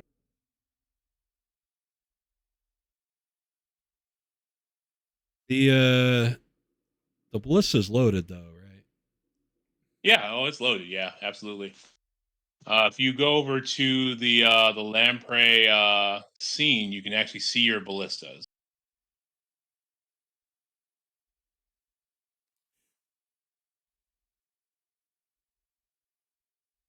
So, yeah, if they come at all close, jump on the ballista. I know we'll only have one shot, but you can make it count, right?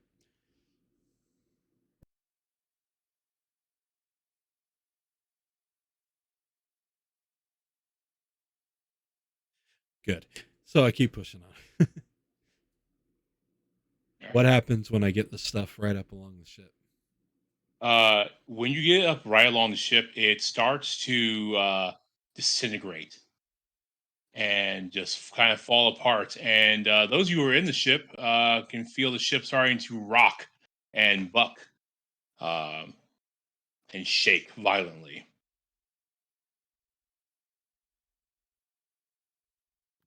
How does the rainbow phlogiston version of myself react? It looks around. It's the first time it's not really mimicking you. It looks around, confused, maybe even a bit scared.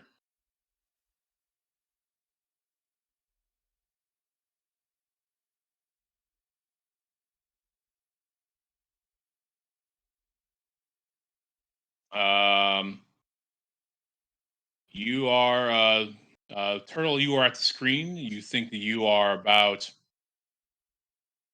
more than halfway to to being repaired.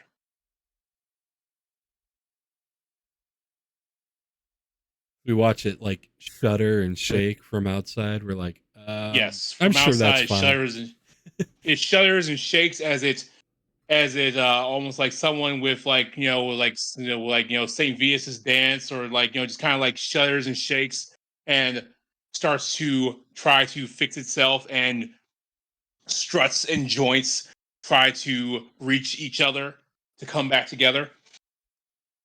Tempest, I'm gonna pretend that's normal. Care to join me on that?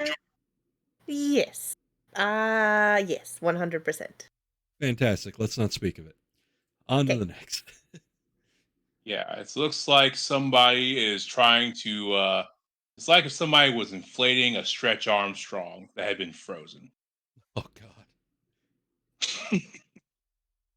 The horror.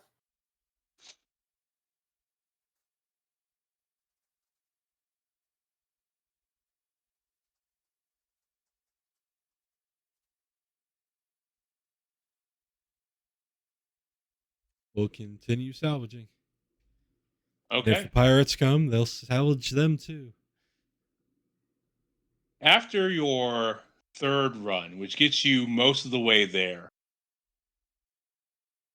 uh, Turtle, like this last piece they got you, they make another run, got you almost the way there. The pirates can't resist what looks like good salvage, despite the horror and the weirdness of it.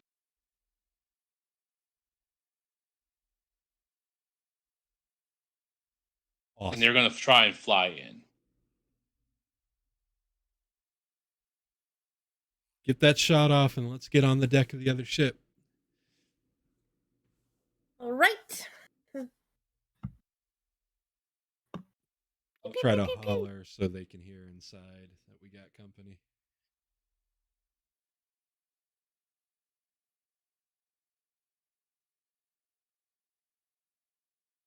I have no idea what to do besides jump behind the ballista and shoot.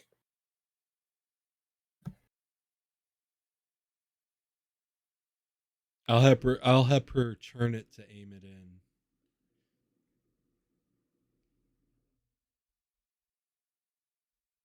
Okay. You make a piloting roll for turning it for aiming, helping her aim, and if their pilot roll is successful, you will have advantage on this ballista shot.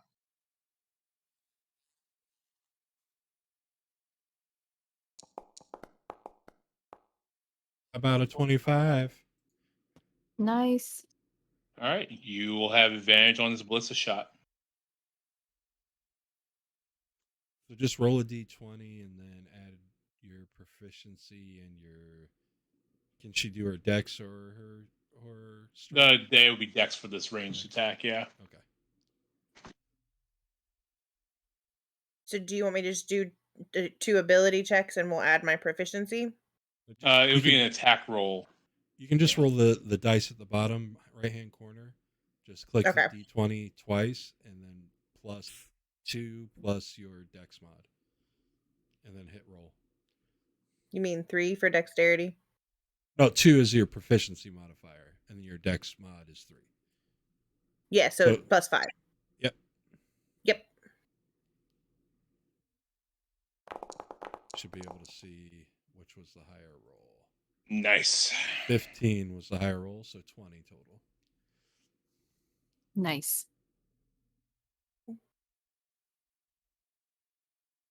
All right, you managed to put a solid shot in the middle of this into the side of this ship, and just as you are probably getting ready to reload and probably take another shot.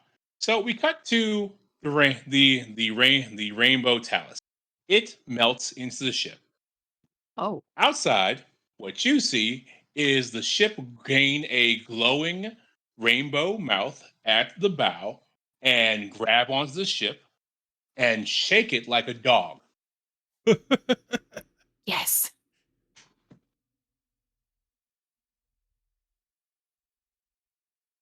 And you hear this this very terrible vibrating as the ship turns and bends unnaturally. The ships shouldn't do this like it has a neck, and rings this ship to pieces. Okay, then. And you're done. You're all done with ship repair. It says they're on the screen there, Turtl.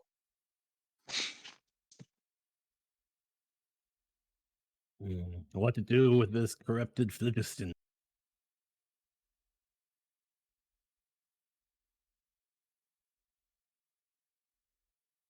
It's this carries the memories of 100 people at least.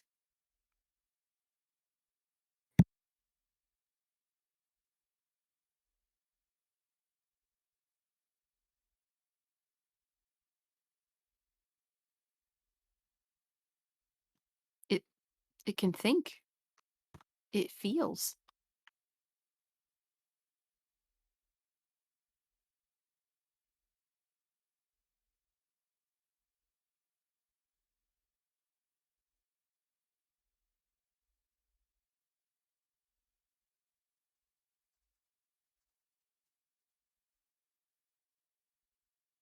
Maybe that means it'll also protect its ship. And maybe by extension, the ship's new crew? One can hope. It was saying that we were friends. That's what it repeated over and over. It's friend. Friends are good to have, no matter what form they come in.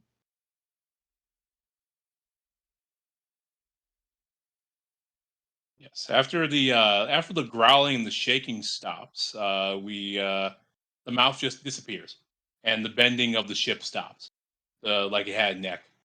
And we cutting back to the interior of the ship. It the your rainbow friend comes.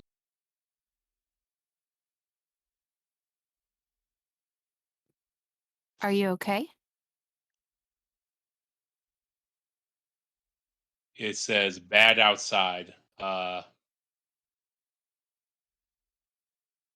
now.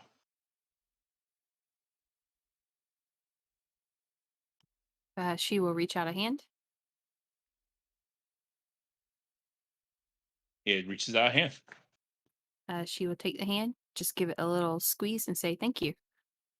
And let it go.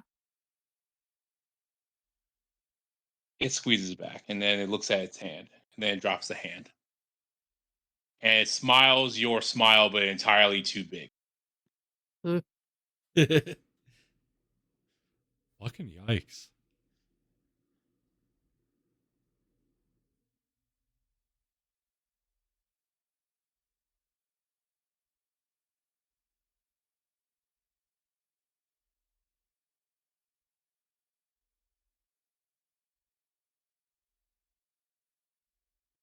I want to gesture to the rest of it. Now, when it makes a form, does the phlogiston that was kind of on the floor in that area, did it seem to diminish, like it used itself to create this form? Yes. That phlogiston did diminish, and then it shook it off while it was still a dog.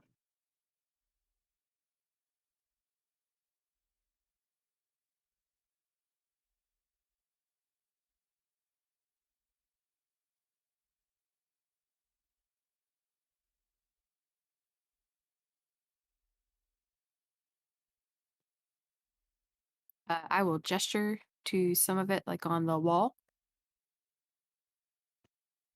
and ask, "Is this you? All you?"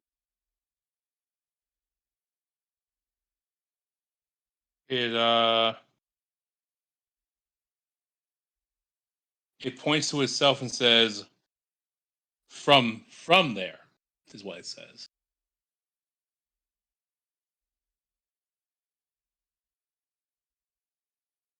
If I touch the phlogiston on the wall,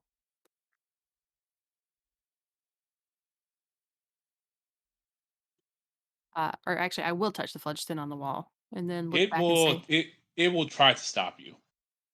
"Okay." She will pull her hand away.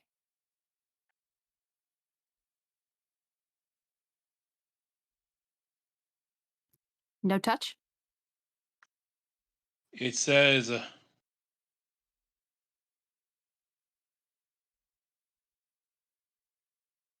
it says no touch unless here, and it points to its chest. Unless you be here.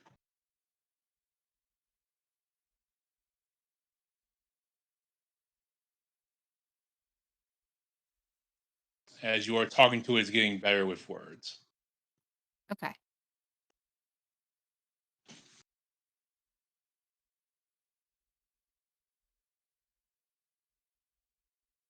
If touch, you sleep, but come here.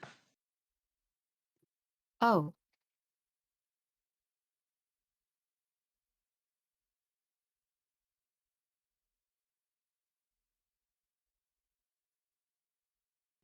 can we move? By we or can it move?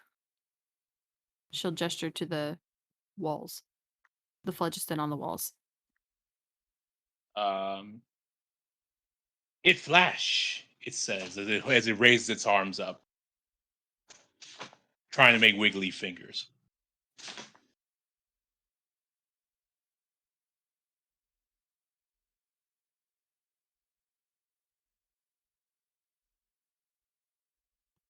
I will also make wiggly fingers. I feel it flash with.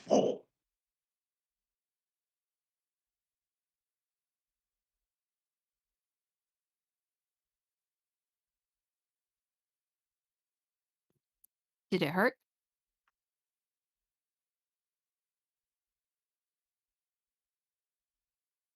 It looks down at the ground for a moment.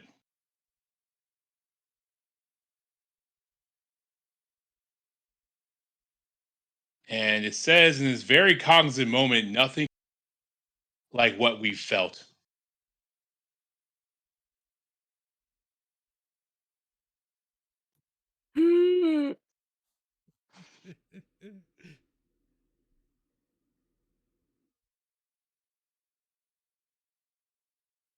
Siggy's over there like, this is what happens when pitties touch Pete's.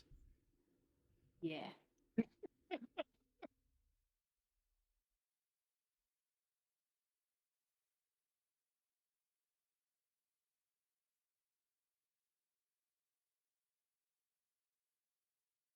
While they're creep showing it, we're trying to see if any pirates got off onto the hulls of the ships and need to be dispatched. Nah. You got like you've got a torso and a cutlass floating in space. You mean I got a cutlass that I'm grappling over? Got it. Torso don't need it. Cutlass, that's good steel. Can't let that go to waste. Nope. Yep. Yeah, you got you got the remnants of a captain's jacket, a torso, and a cutlass is what you have left.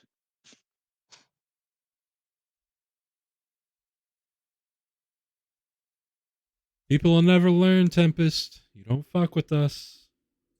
He says as Never if we did it. Yeah. Maybe one day they'll figure it out. I sure hope they don't. That would be boring.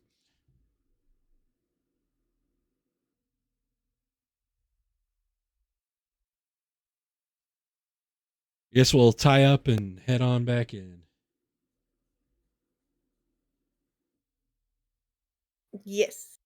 I will bring the helm.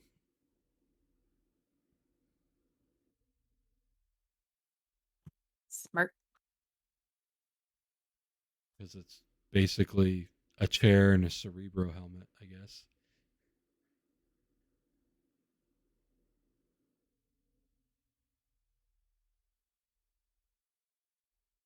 You holler down the hall to the what I would know as the engine room. He thinks it's the deafening magic room. Says, are we all repaired?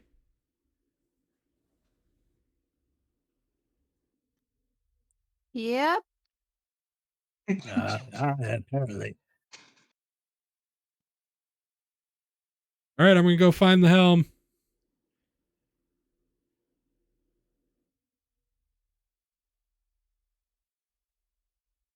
I asked this thing to show me all essential matter. It shows you. Well, it shows the people on the ship now because it's aware of those. It shows itself. It believes it's essential. Fair. And there are no food stores, no like nothing like that. Like the galley is empty. It consumed all of those things. It considered the energy in the weapons essential. Everybody And good that's for about it. Everybody good for a quick 5-minute break, and we'll continue Sure. to sort this place out.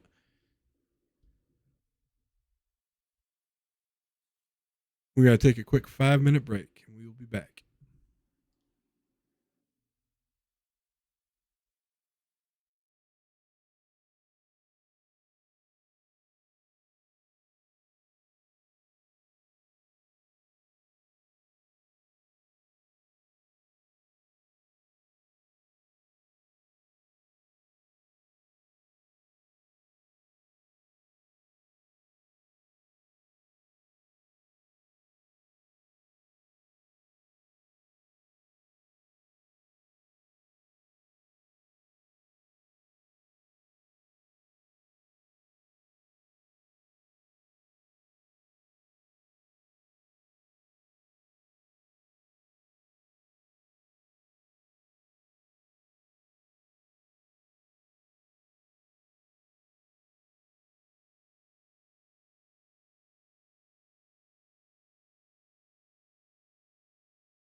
I am back. Stream is back.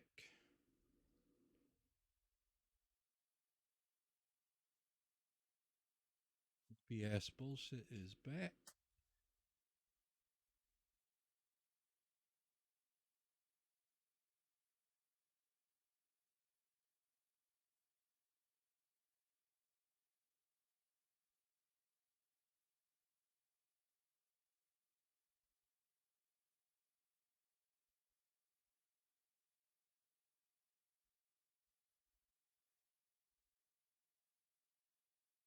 Good old creep ship.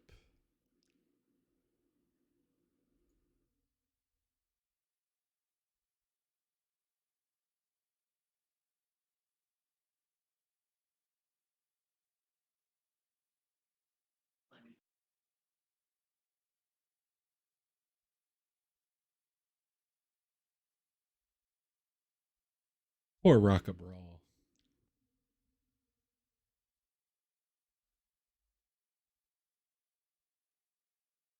Luigi will save you. Maybe.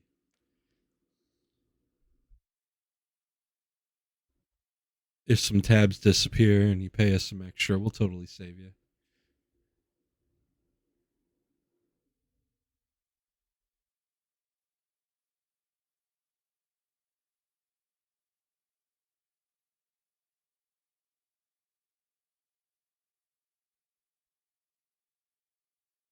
I think I hear the pitter patter of solo feet.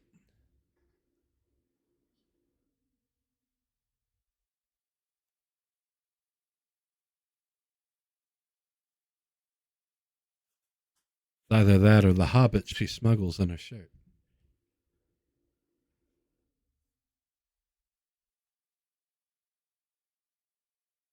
Some kind of Hobbit like LARP or something that happens every year now. Yeah, in the Northeast. Yep. Shiretown Shindig. Just happened this weekend, I think.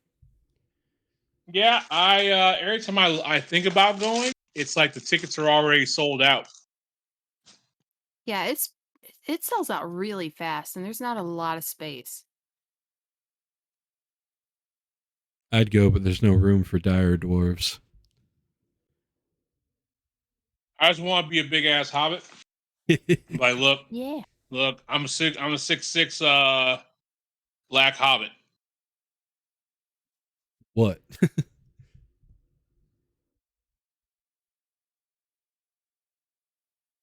Drink some of that Ent water. Yep. Are we all back? Epic.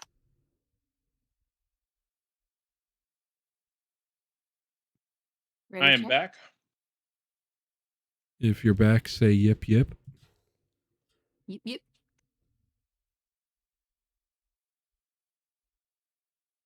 We're not all back. But Siggy's here. Yep.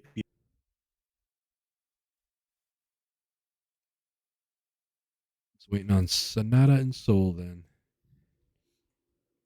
Siggy's like, I'm telling you, Pete's should not touch Pete's.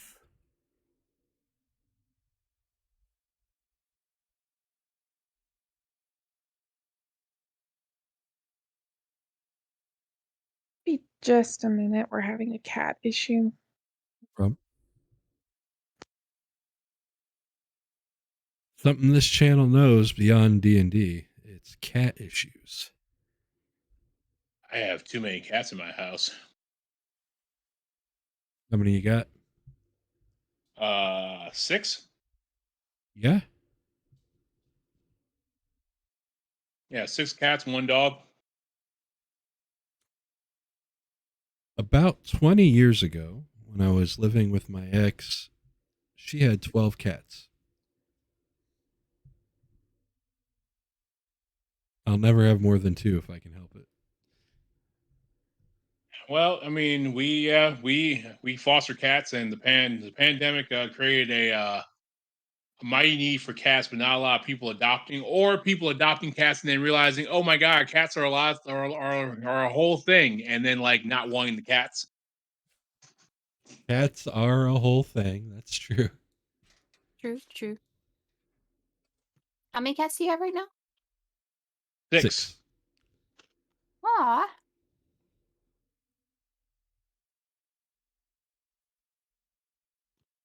See, Exarchan says we can only have 2 cats at once, but that does not count kittens. Yeah, Oh, it definitely does. Oh no.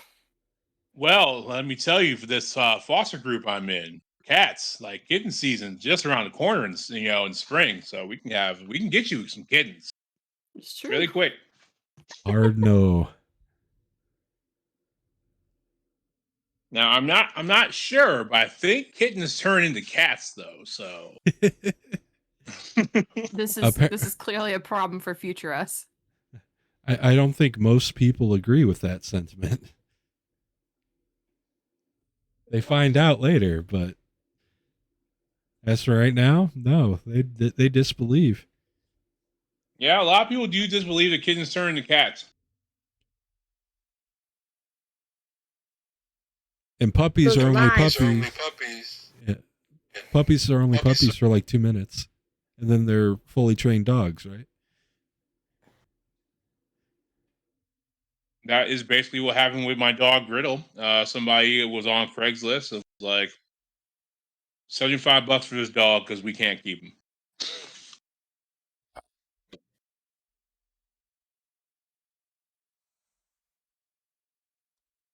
How goes the cat wrangling, Souls? Finally done. Cats wrangled.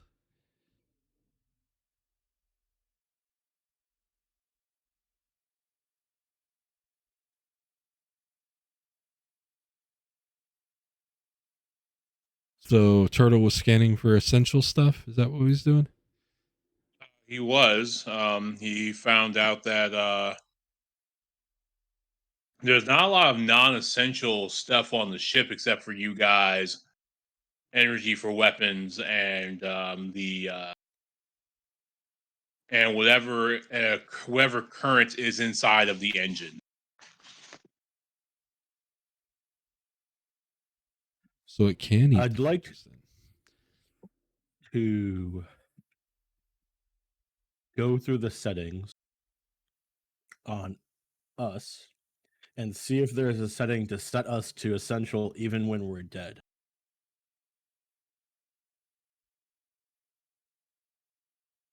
Make an Arcana roll. No, I don't have that.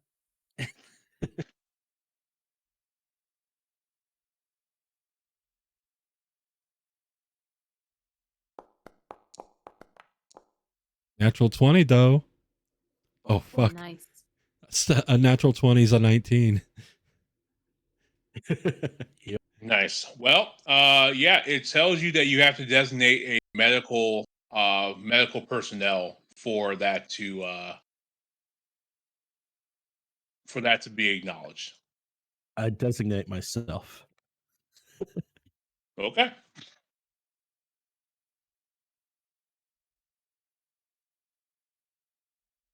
It tells you that all non-essential bodies will be sent to the morgue.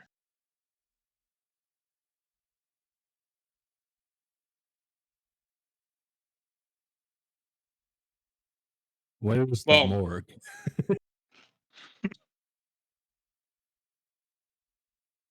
it is below the cargo area, which is now repaired.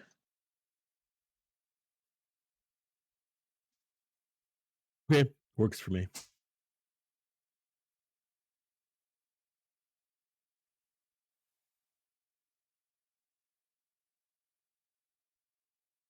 So we just leaving this purple goo everywhere? Do you have any idea of how to clean it up? Because I don't think burning it in here is a good idea. Oh no, I know how to get rid of it. But I kind of like it. It has neat patterns in it. Plus, Talyss made friends with it. So I just tried to figure out what everyone else's ideas. I can take it or leave.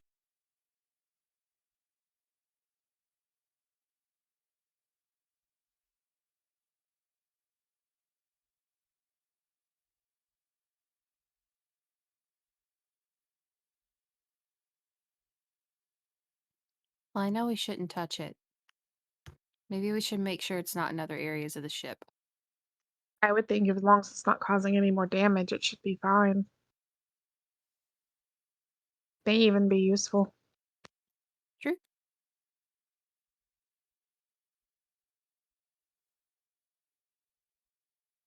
Oh, I have an idea. I go to the computer or the screen and I set the phlogisten's state to dead person. Well, all of it except for what's in here gets sent to the morgue.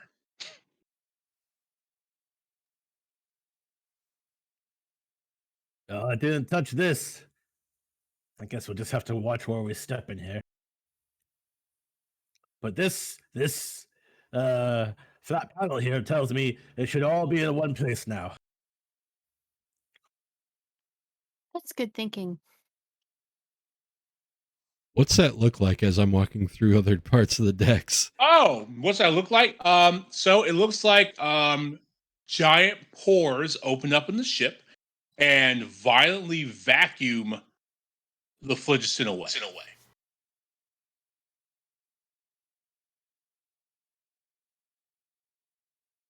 That's normal. That's We have just witnessed a lot of normal things today, haven't we? it's so normal. So normal. Let's keep going. The most normal. It's the most normal ship. I also try to look through the settings and see if I could find like a spigot or some sort of like output for the energy from the power core. Like just if I wanted to extract just a small amount. Tells you that if you look on the map here, this valve, this red valve here, would be the place to do that. Just a quick hit. Yeah. Yeah, I'll keep that in mind.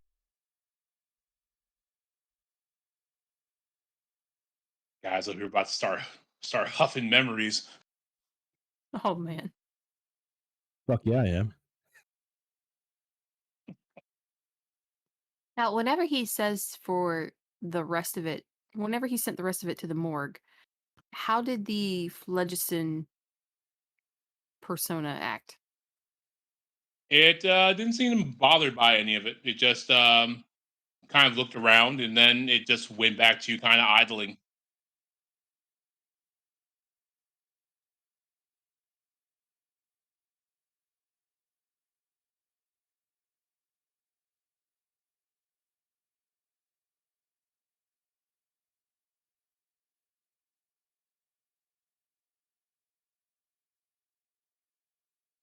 Okay.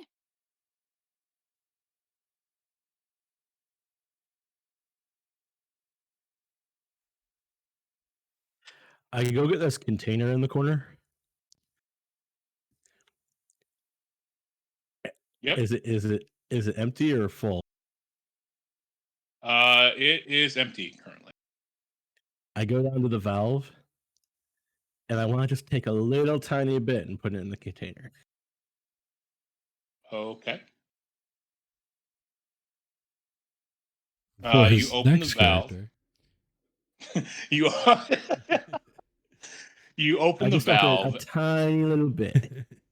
Yeah, you open the valve, and the first thing it does is it sprays this cold stuff that makes the floor turn white.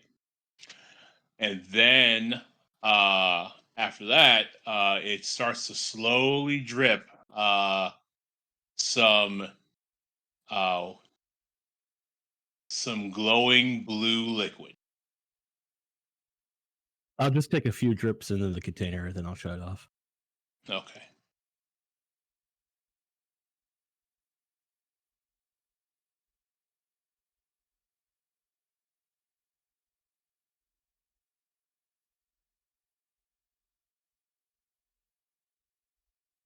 Do I find where the helm should be? Oh, yeah, let me put that seed.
So you go to the helm, and I don't know if you can see that. If you can pop over to that.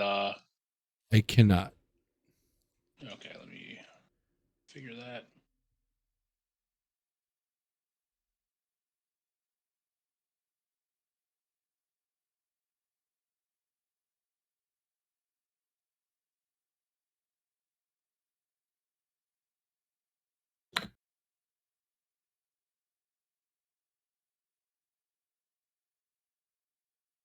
Should be able to click on. Yep.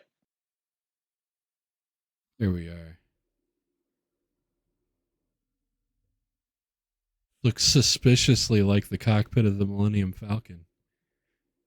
Suspiciously. I fucking love it. Of course, I immediately clicked over when he said that. All right, he's gonna pop up in the seat here. He's gonna find a place to attach his helm, and Yep. This seems to be a weird aesthetic choice because it still feels and pilots like a Spelljammer helm. nice. All right, Tempest. If this totally normal and not at all fucked up and scary ship fries my brain when I fucking do this, you have to take care of Talyss for me, okay? Okay. All right. She's Now very take care means like take care, right? Oh yeah, both. Okay, cool. All right, cool. Good looking out. Fist bump. All right, he's gonna put the helm on. He's gonna attune. All right. When you put the helm on and you attune, you can immediately see pathways open up before you. The ship was meant to ride these weird sphere ways. You also can see, like, the spread of the phlogiston, of the corrupted phlogiston.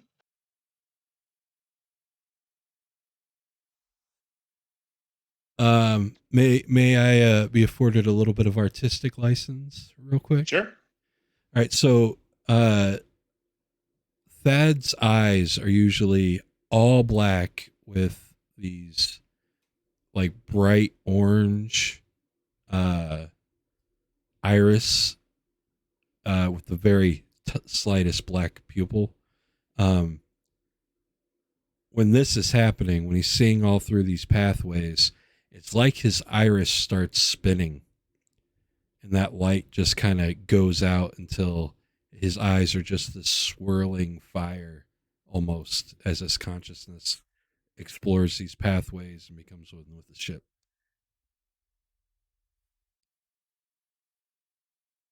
I'm sure Tempest thinks that's normal. It's normal.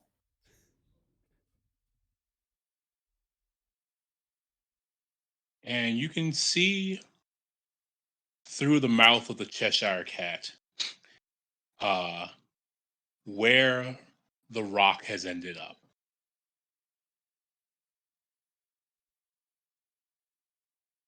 I know where the rock is. Well, that's good.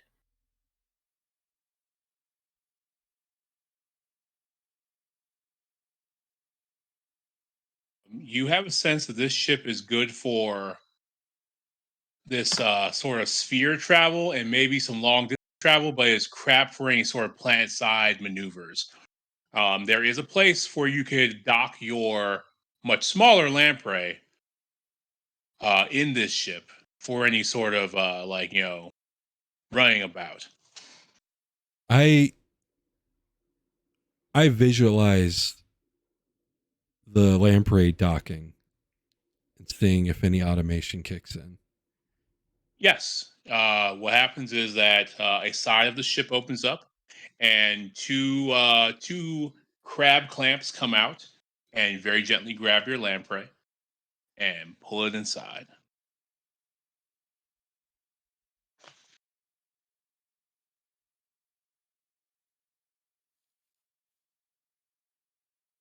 I wonder what our two passengers are thinking right now.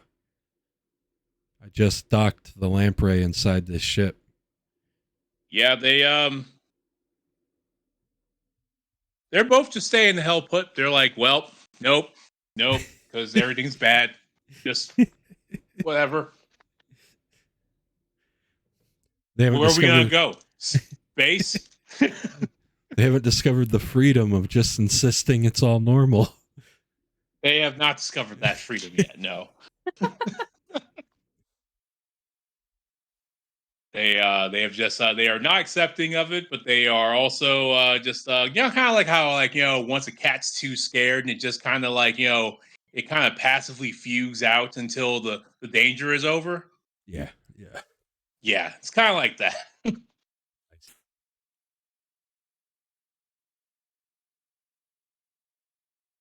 I wish I could talk to everybody from here. We need to figure out what to do next. There is some crackling as the stray thought of figuring out what to do next kind of pipes through something.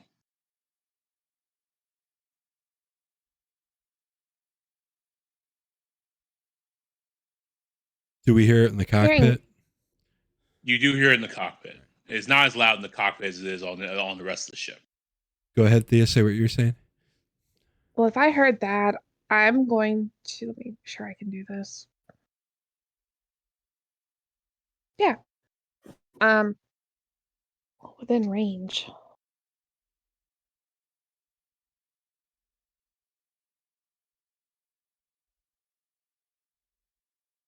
Roughly how big is the ship? Or would I, I'll try it. If it fails, it fails. I'm hearing the noise. I'm going to turn a message thread, it's just the message cantrip, I mean, which is you can 120 message him. feet. I mean, you can message him. That works. What do you message him? Is everything okay? And he should be able to respond as well. I will respond to the spell and also focus on speaking to everybody to see if it works again. I'll say, yeah, I've attuned to the ship. Yep. It's almost like one of those magic mouth spells, but they're sitting in corners of the ship, and your a approximation of your voice with a bit of distortion crackles throughout the ship. Hey, I heard that.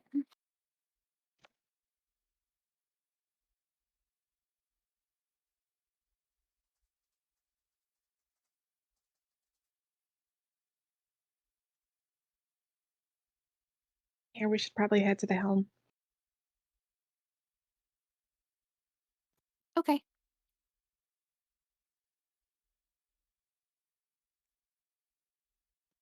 When we start to leave this room, does our new friend come with us? They do. Okay.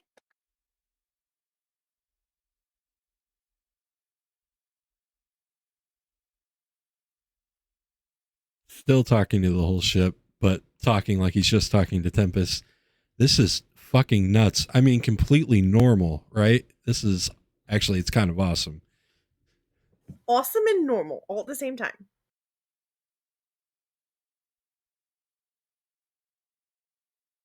Alice, please send your friend in before everybody else. Okay. Can you lead the way for us? We would like to go to the helm. Okay. It would guide you to the helm.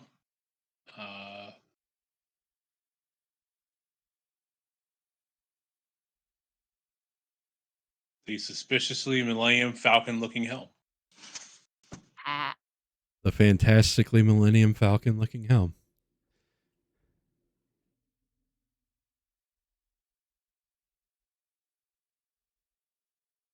Does this mean Tempest is Chewbacca?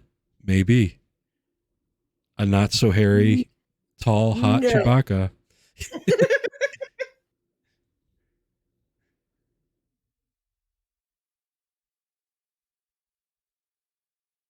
Let's see. I'm going to be happily kicking it over here, just watching him. In the Chewbacca seat. Got it. Yep.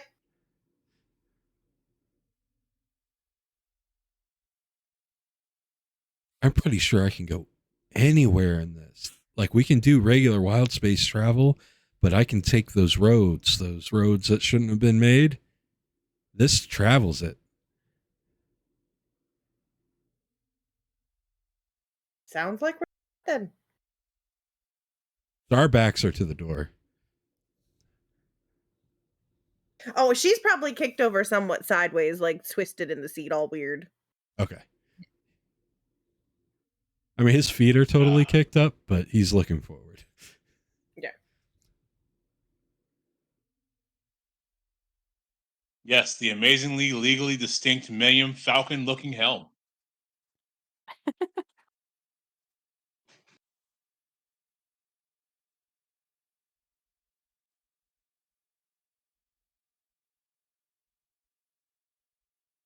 Wonder how fast it is.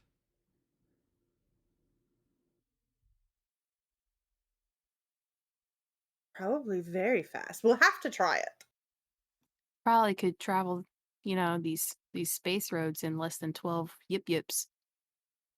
12 yips indeed. Absolutely gorgeous. How you gorgeous times 2? Rainbow gorgeous? Electric boogaloo?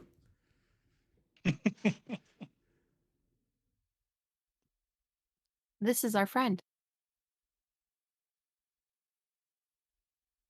Hello? Hi. Hello. Hello. Friend.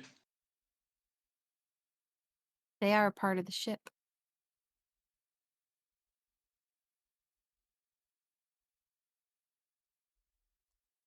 It's not at all unsettling and completely normal.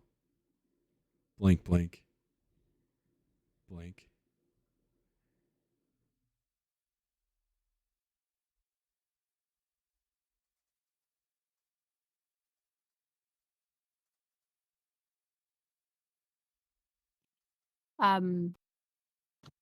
They are part of the phlogiston that's back in the room. We saw What do we call the room we were in? the core room, I guess. That's where the core is. We saw the ship absorb all the phlogiston in the hallways. Yes. Yeah, the ship just soaked all the phlogiston up, like right before our eyes.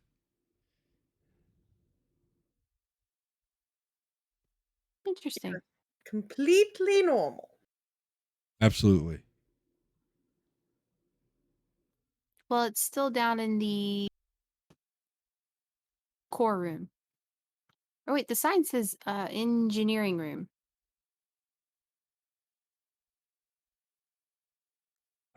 I guess we go with the sign then.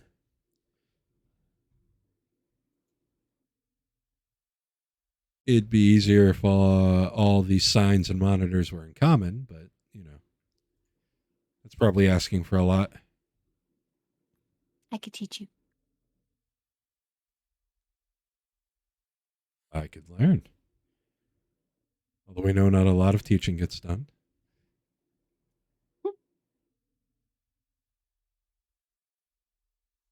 But I know where the Rock of Bral is. I can see it. Not only like know it, but like it's through the mouth, and he gestures in that direction. But we can sail this thing just like any other Spelljammer, not necessarily atmosphere. That's why I had the Lamprey dock with us. It's literally in the ship right now. We should probably talk to those guys. Like if we need to go planet side, we need to use that. But we can go anywhere. Like anywhere.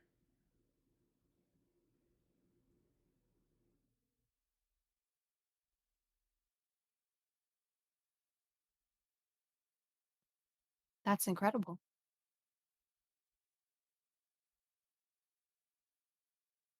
I really want to know how fast it goes. Yes. As you are trying to figure all that out, Aegis, you notice that now that there's a ship in the dock on your screen, a fleet of auto gnomes comes online.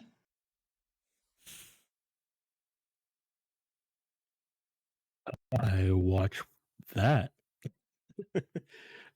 I look for more what they're doing. They are getting ready to try and maybe fix the lamprey. They seem to be very concerned for it.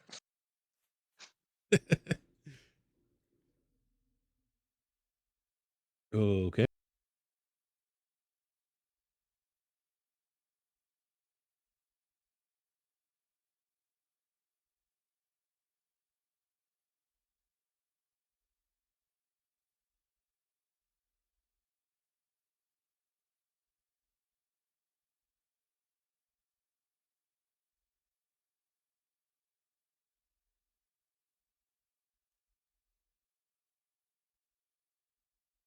The lamp clamps are going to work finally. Imagine. Fine.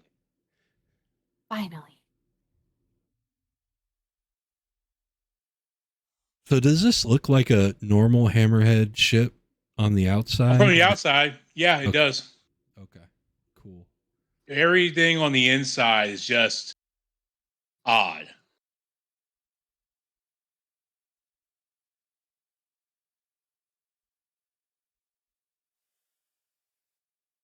So what's our move? What do we do? What do we think's the best next step?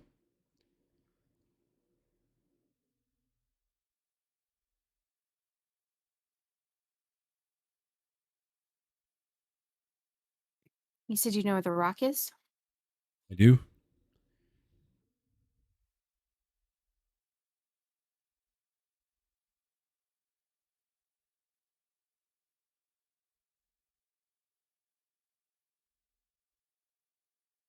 Do you want to go after it? Kind of. Yes.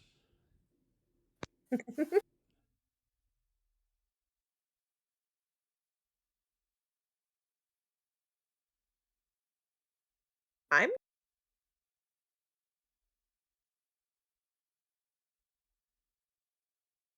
I also want to learn more about the astral regulators. Well, we're I kind of agree. in That's one, rather aren't we? interesting. Very. Aren't we in one? Weren't they You- on these ships? You think that the astral regulator is the thing that's being called the engine and or core? Ah, So we are the astral regulator right now.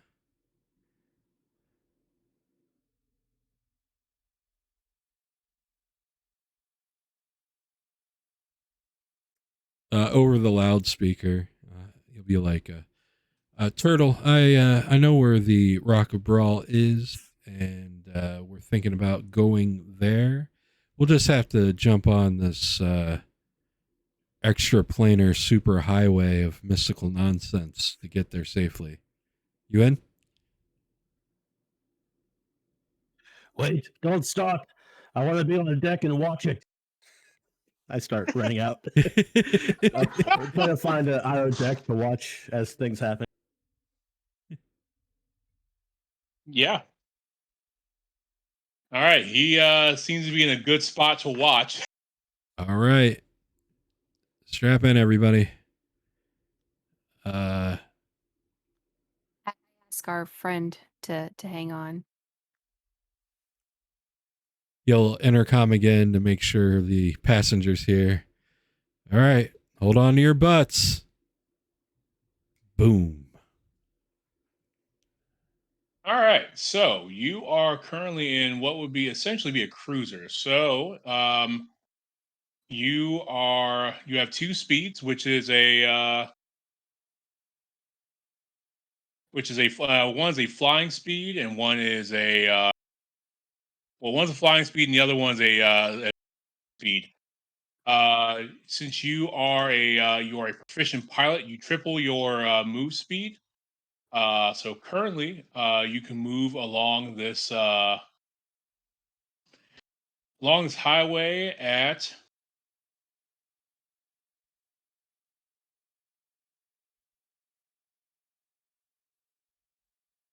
2,000 feet around.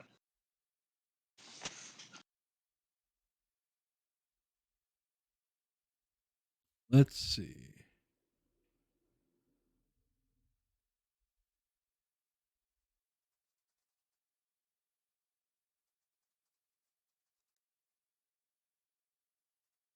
For those of you watching, I'm actually using the Star Wars 5e rules. I didn't find the Spelljammer rules robust enough for interplanar spell jamming. Take that with what you will. But I needed something with a little more crunch. Crunch, crunch, crunch.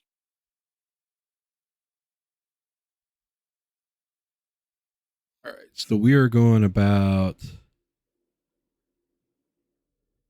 rounds, what, 6 seconds or 10 seconds? 6 seconds.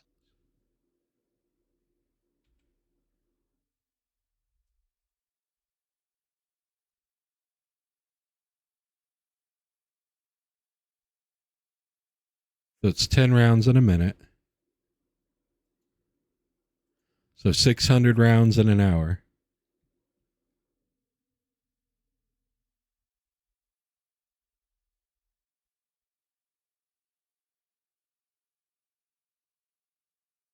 And you said how fast we're going around? 2,000.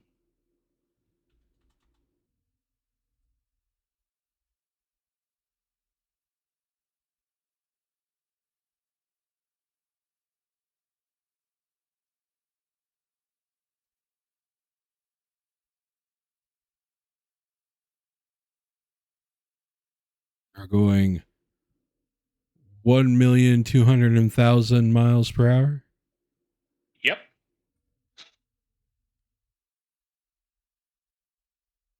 On the highway. Oh wait, would it be feet or miles? Or feet. So that would be divided by 5,200. 5,280. Divided by.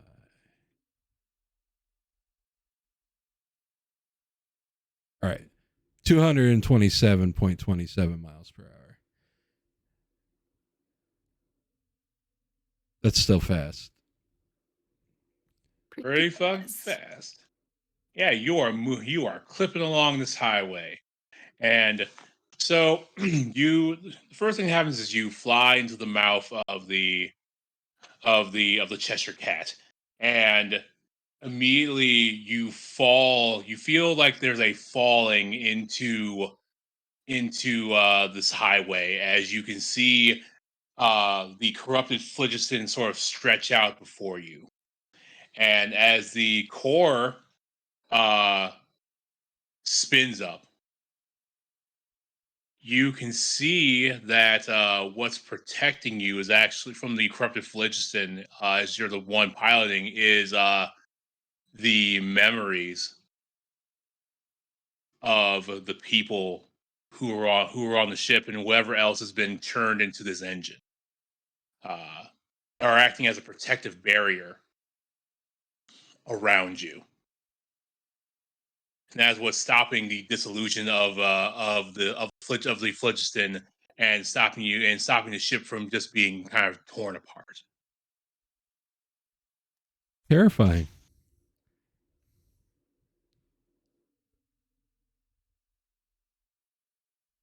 Whatever. Yeah. Go ahead. That I was saying it to everybody. It's whatever's in that core is what's protecting us. The memories or whatever, given this form of energy, is what's keeping the corrupted phlogiston at bay from crushing us and rending us. It's because we're friends. Yeah, it's because you're friends. Turtl, you can see snippets of arcane knowledge kind of like flashing through this shield. If you would like to glean anything, you can make a wisdom roll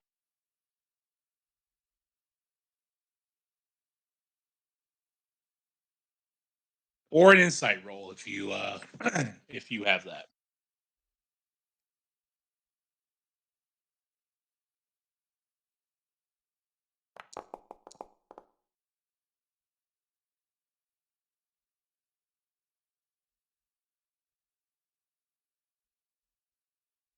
I don't know if Turtle's on mute, but I did see the roll. No, I'm not. I rolled. Okay.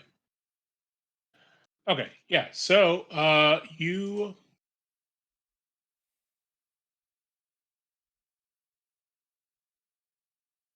can either learn one new spell or swap out two of your existing spells. Nice.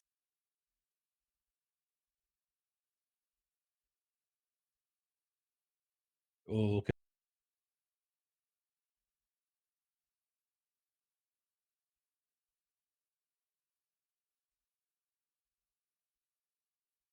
As the this corona of thought whispers to you,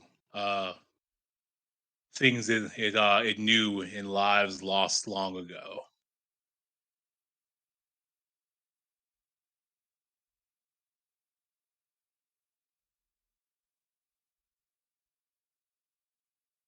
I have a question. Could I burn a What's that? spell? Could I burn a spell to increase my speed for a time? You could specifically burn a spell to increase to double your maneuver speed, or to add a factor of 100 to your flying speed. I will do the latter. And I will burn Burning Hands. Mm,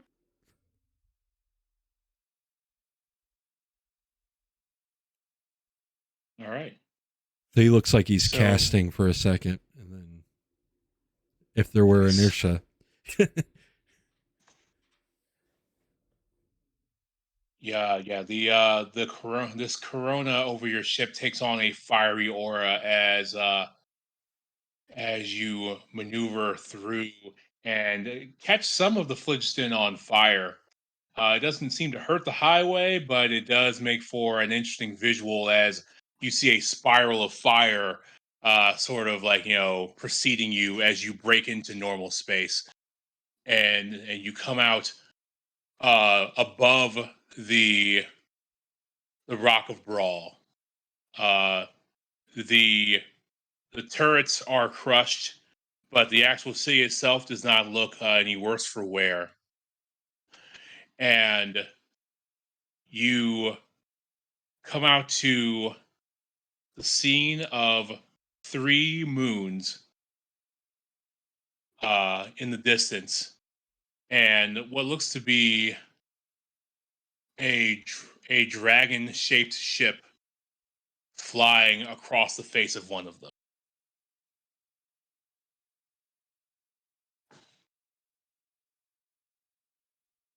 ooh. Guys, I know we just got a ship, but one day. Okay.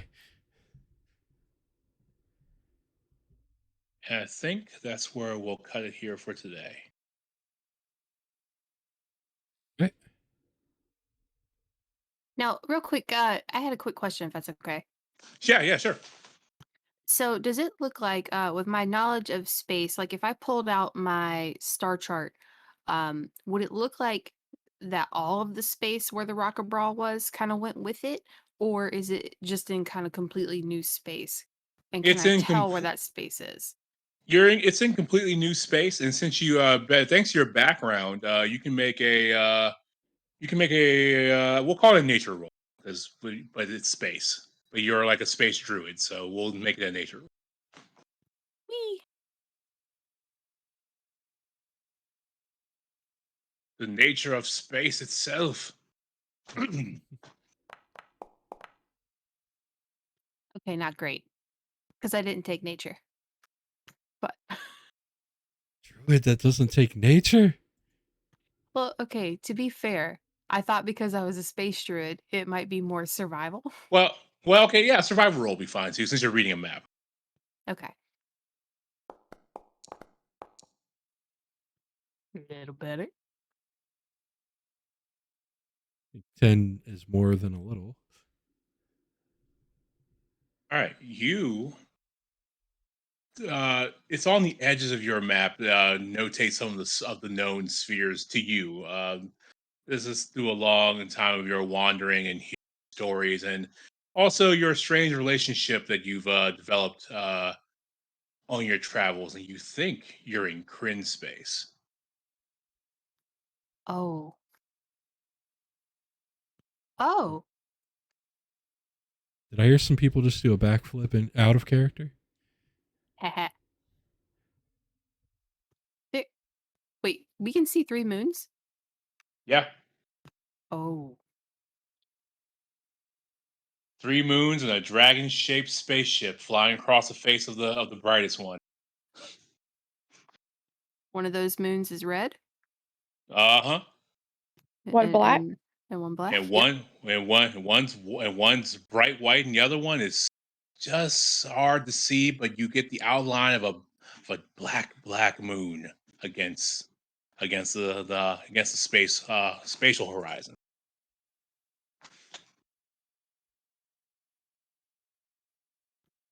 Excuse me one moment while I write Kryn space in all caps on my notebook. Exclamation point, exclamation point.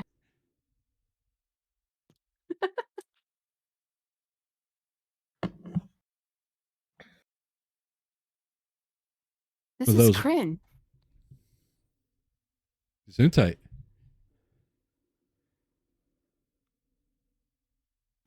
Solinari. Lunatari. Nuatari. Point.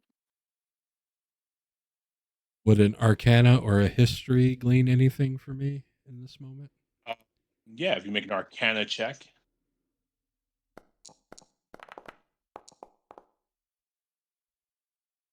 So 14. Yeah, you have heard of the magical moons. You've never haven't been near them, but you've definitely heard of these magical moons. They govern magic in some strange way. And you also know that there are that you are because of the distance, you are probably closer um, to Zilvin, which is another planet within Kryn space. Um, it has several moons of its own, but these 3 moons make up start the chain of moons that lead to Zilvin. Zivelin, rather.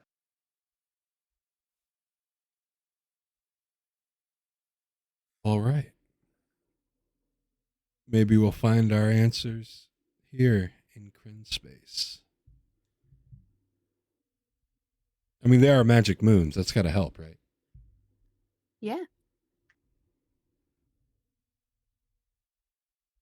And we'll find out in 2 weeks what our adventurers find here in Kryn space. Does the in all the readouts and everything, or a placard on the wall, does this ship have a name? It does not have a name. Will by It next lost it game. somewhere. Well, we're gonna find Sounds like it's getting one. it. We'll unveil that next game. That'll be in 2 weeks. Yep. We'll be back here closer to actual start time. There's a lot of technical difficulties on my end today that won't be there next time, and we'll get back into this and see what our spell jamming crew of definitely normal and regular people get into. So Yeah. Thank you, Hollow, for running. Thank you guys for playing. Hollow, do you have Not a anything you want to problem. plug? Any plugs? Let's let's see here. On every other Wednesday, so not this coming Wednesday, but every other Wednesday, you can find me Majestic Goose Network. I play a doddering old man in a adventure called Crits and Knits, which is actually a knitting adventure. A knitting club finds the muster to go out one last time for one last adventure as they try to save their retirement community from evil. That sounds incredible. That's amazing. We'll have Is it that. a Good. Is it a mummy that sucks out their vitality through their anuses? You know what? It might be. We have found some fucked up shit. Oddly specific. I think we just got a glimpse into the next Curse of Strahd. Right? that's a movie. Incidentally, was that Boba Hotep? I think that was Boba Hotep. Was Yeah, Yeah, it was. Oh, yes, it God. was. I haven't seen that in a million years. But speaking of Curse of Strahd, I do believe that's this Friday here on the channel. But as far as this Spelljammer game, this, of course, will be up on YouTube. If you're watching on the YouTube, go ahead and subscribe and ring the bell and do the liking and do the commenting. Ask about the game. Ask about our characters. We'd love to interact with you there. But I'll also put in that description, if Hollow gets me the information to the Majestic Goose stuff, you'll find that there in the description. So I do believe that is it for now. So we'll be heading on out of here, and we'll be, like I said, live again Friday night for Curse of Strahd. So until then, have a good one. Bye.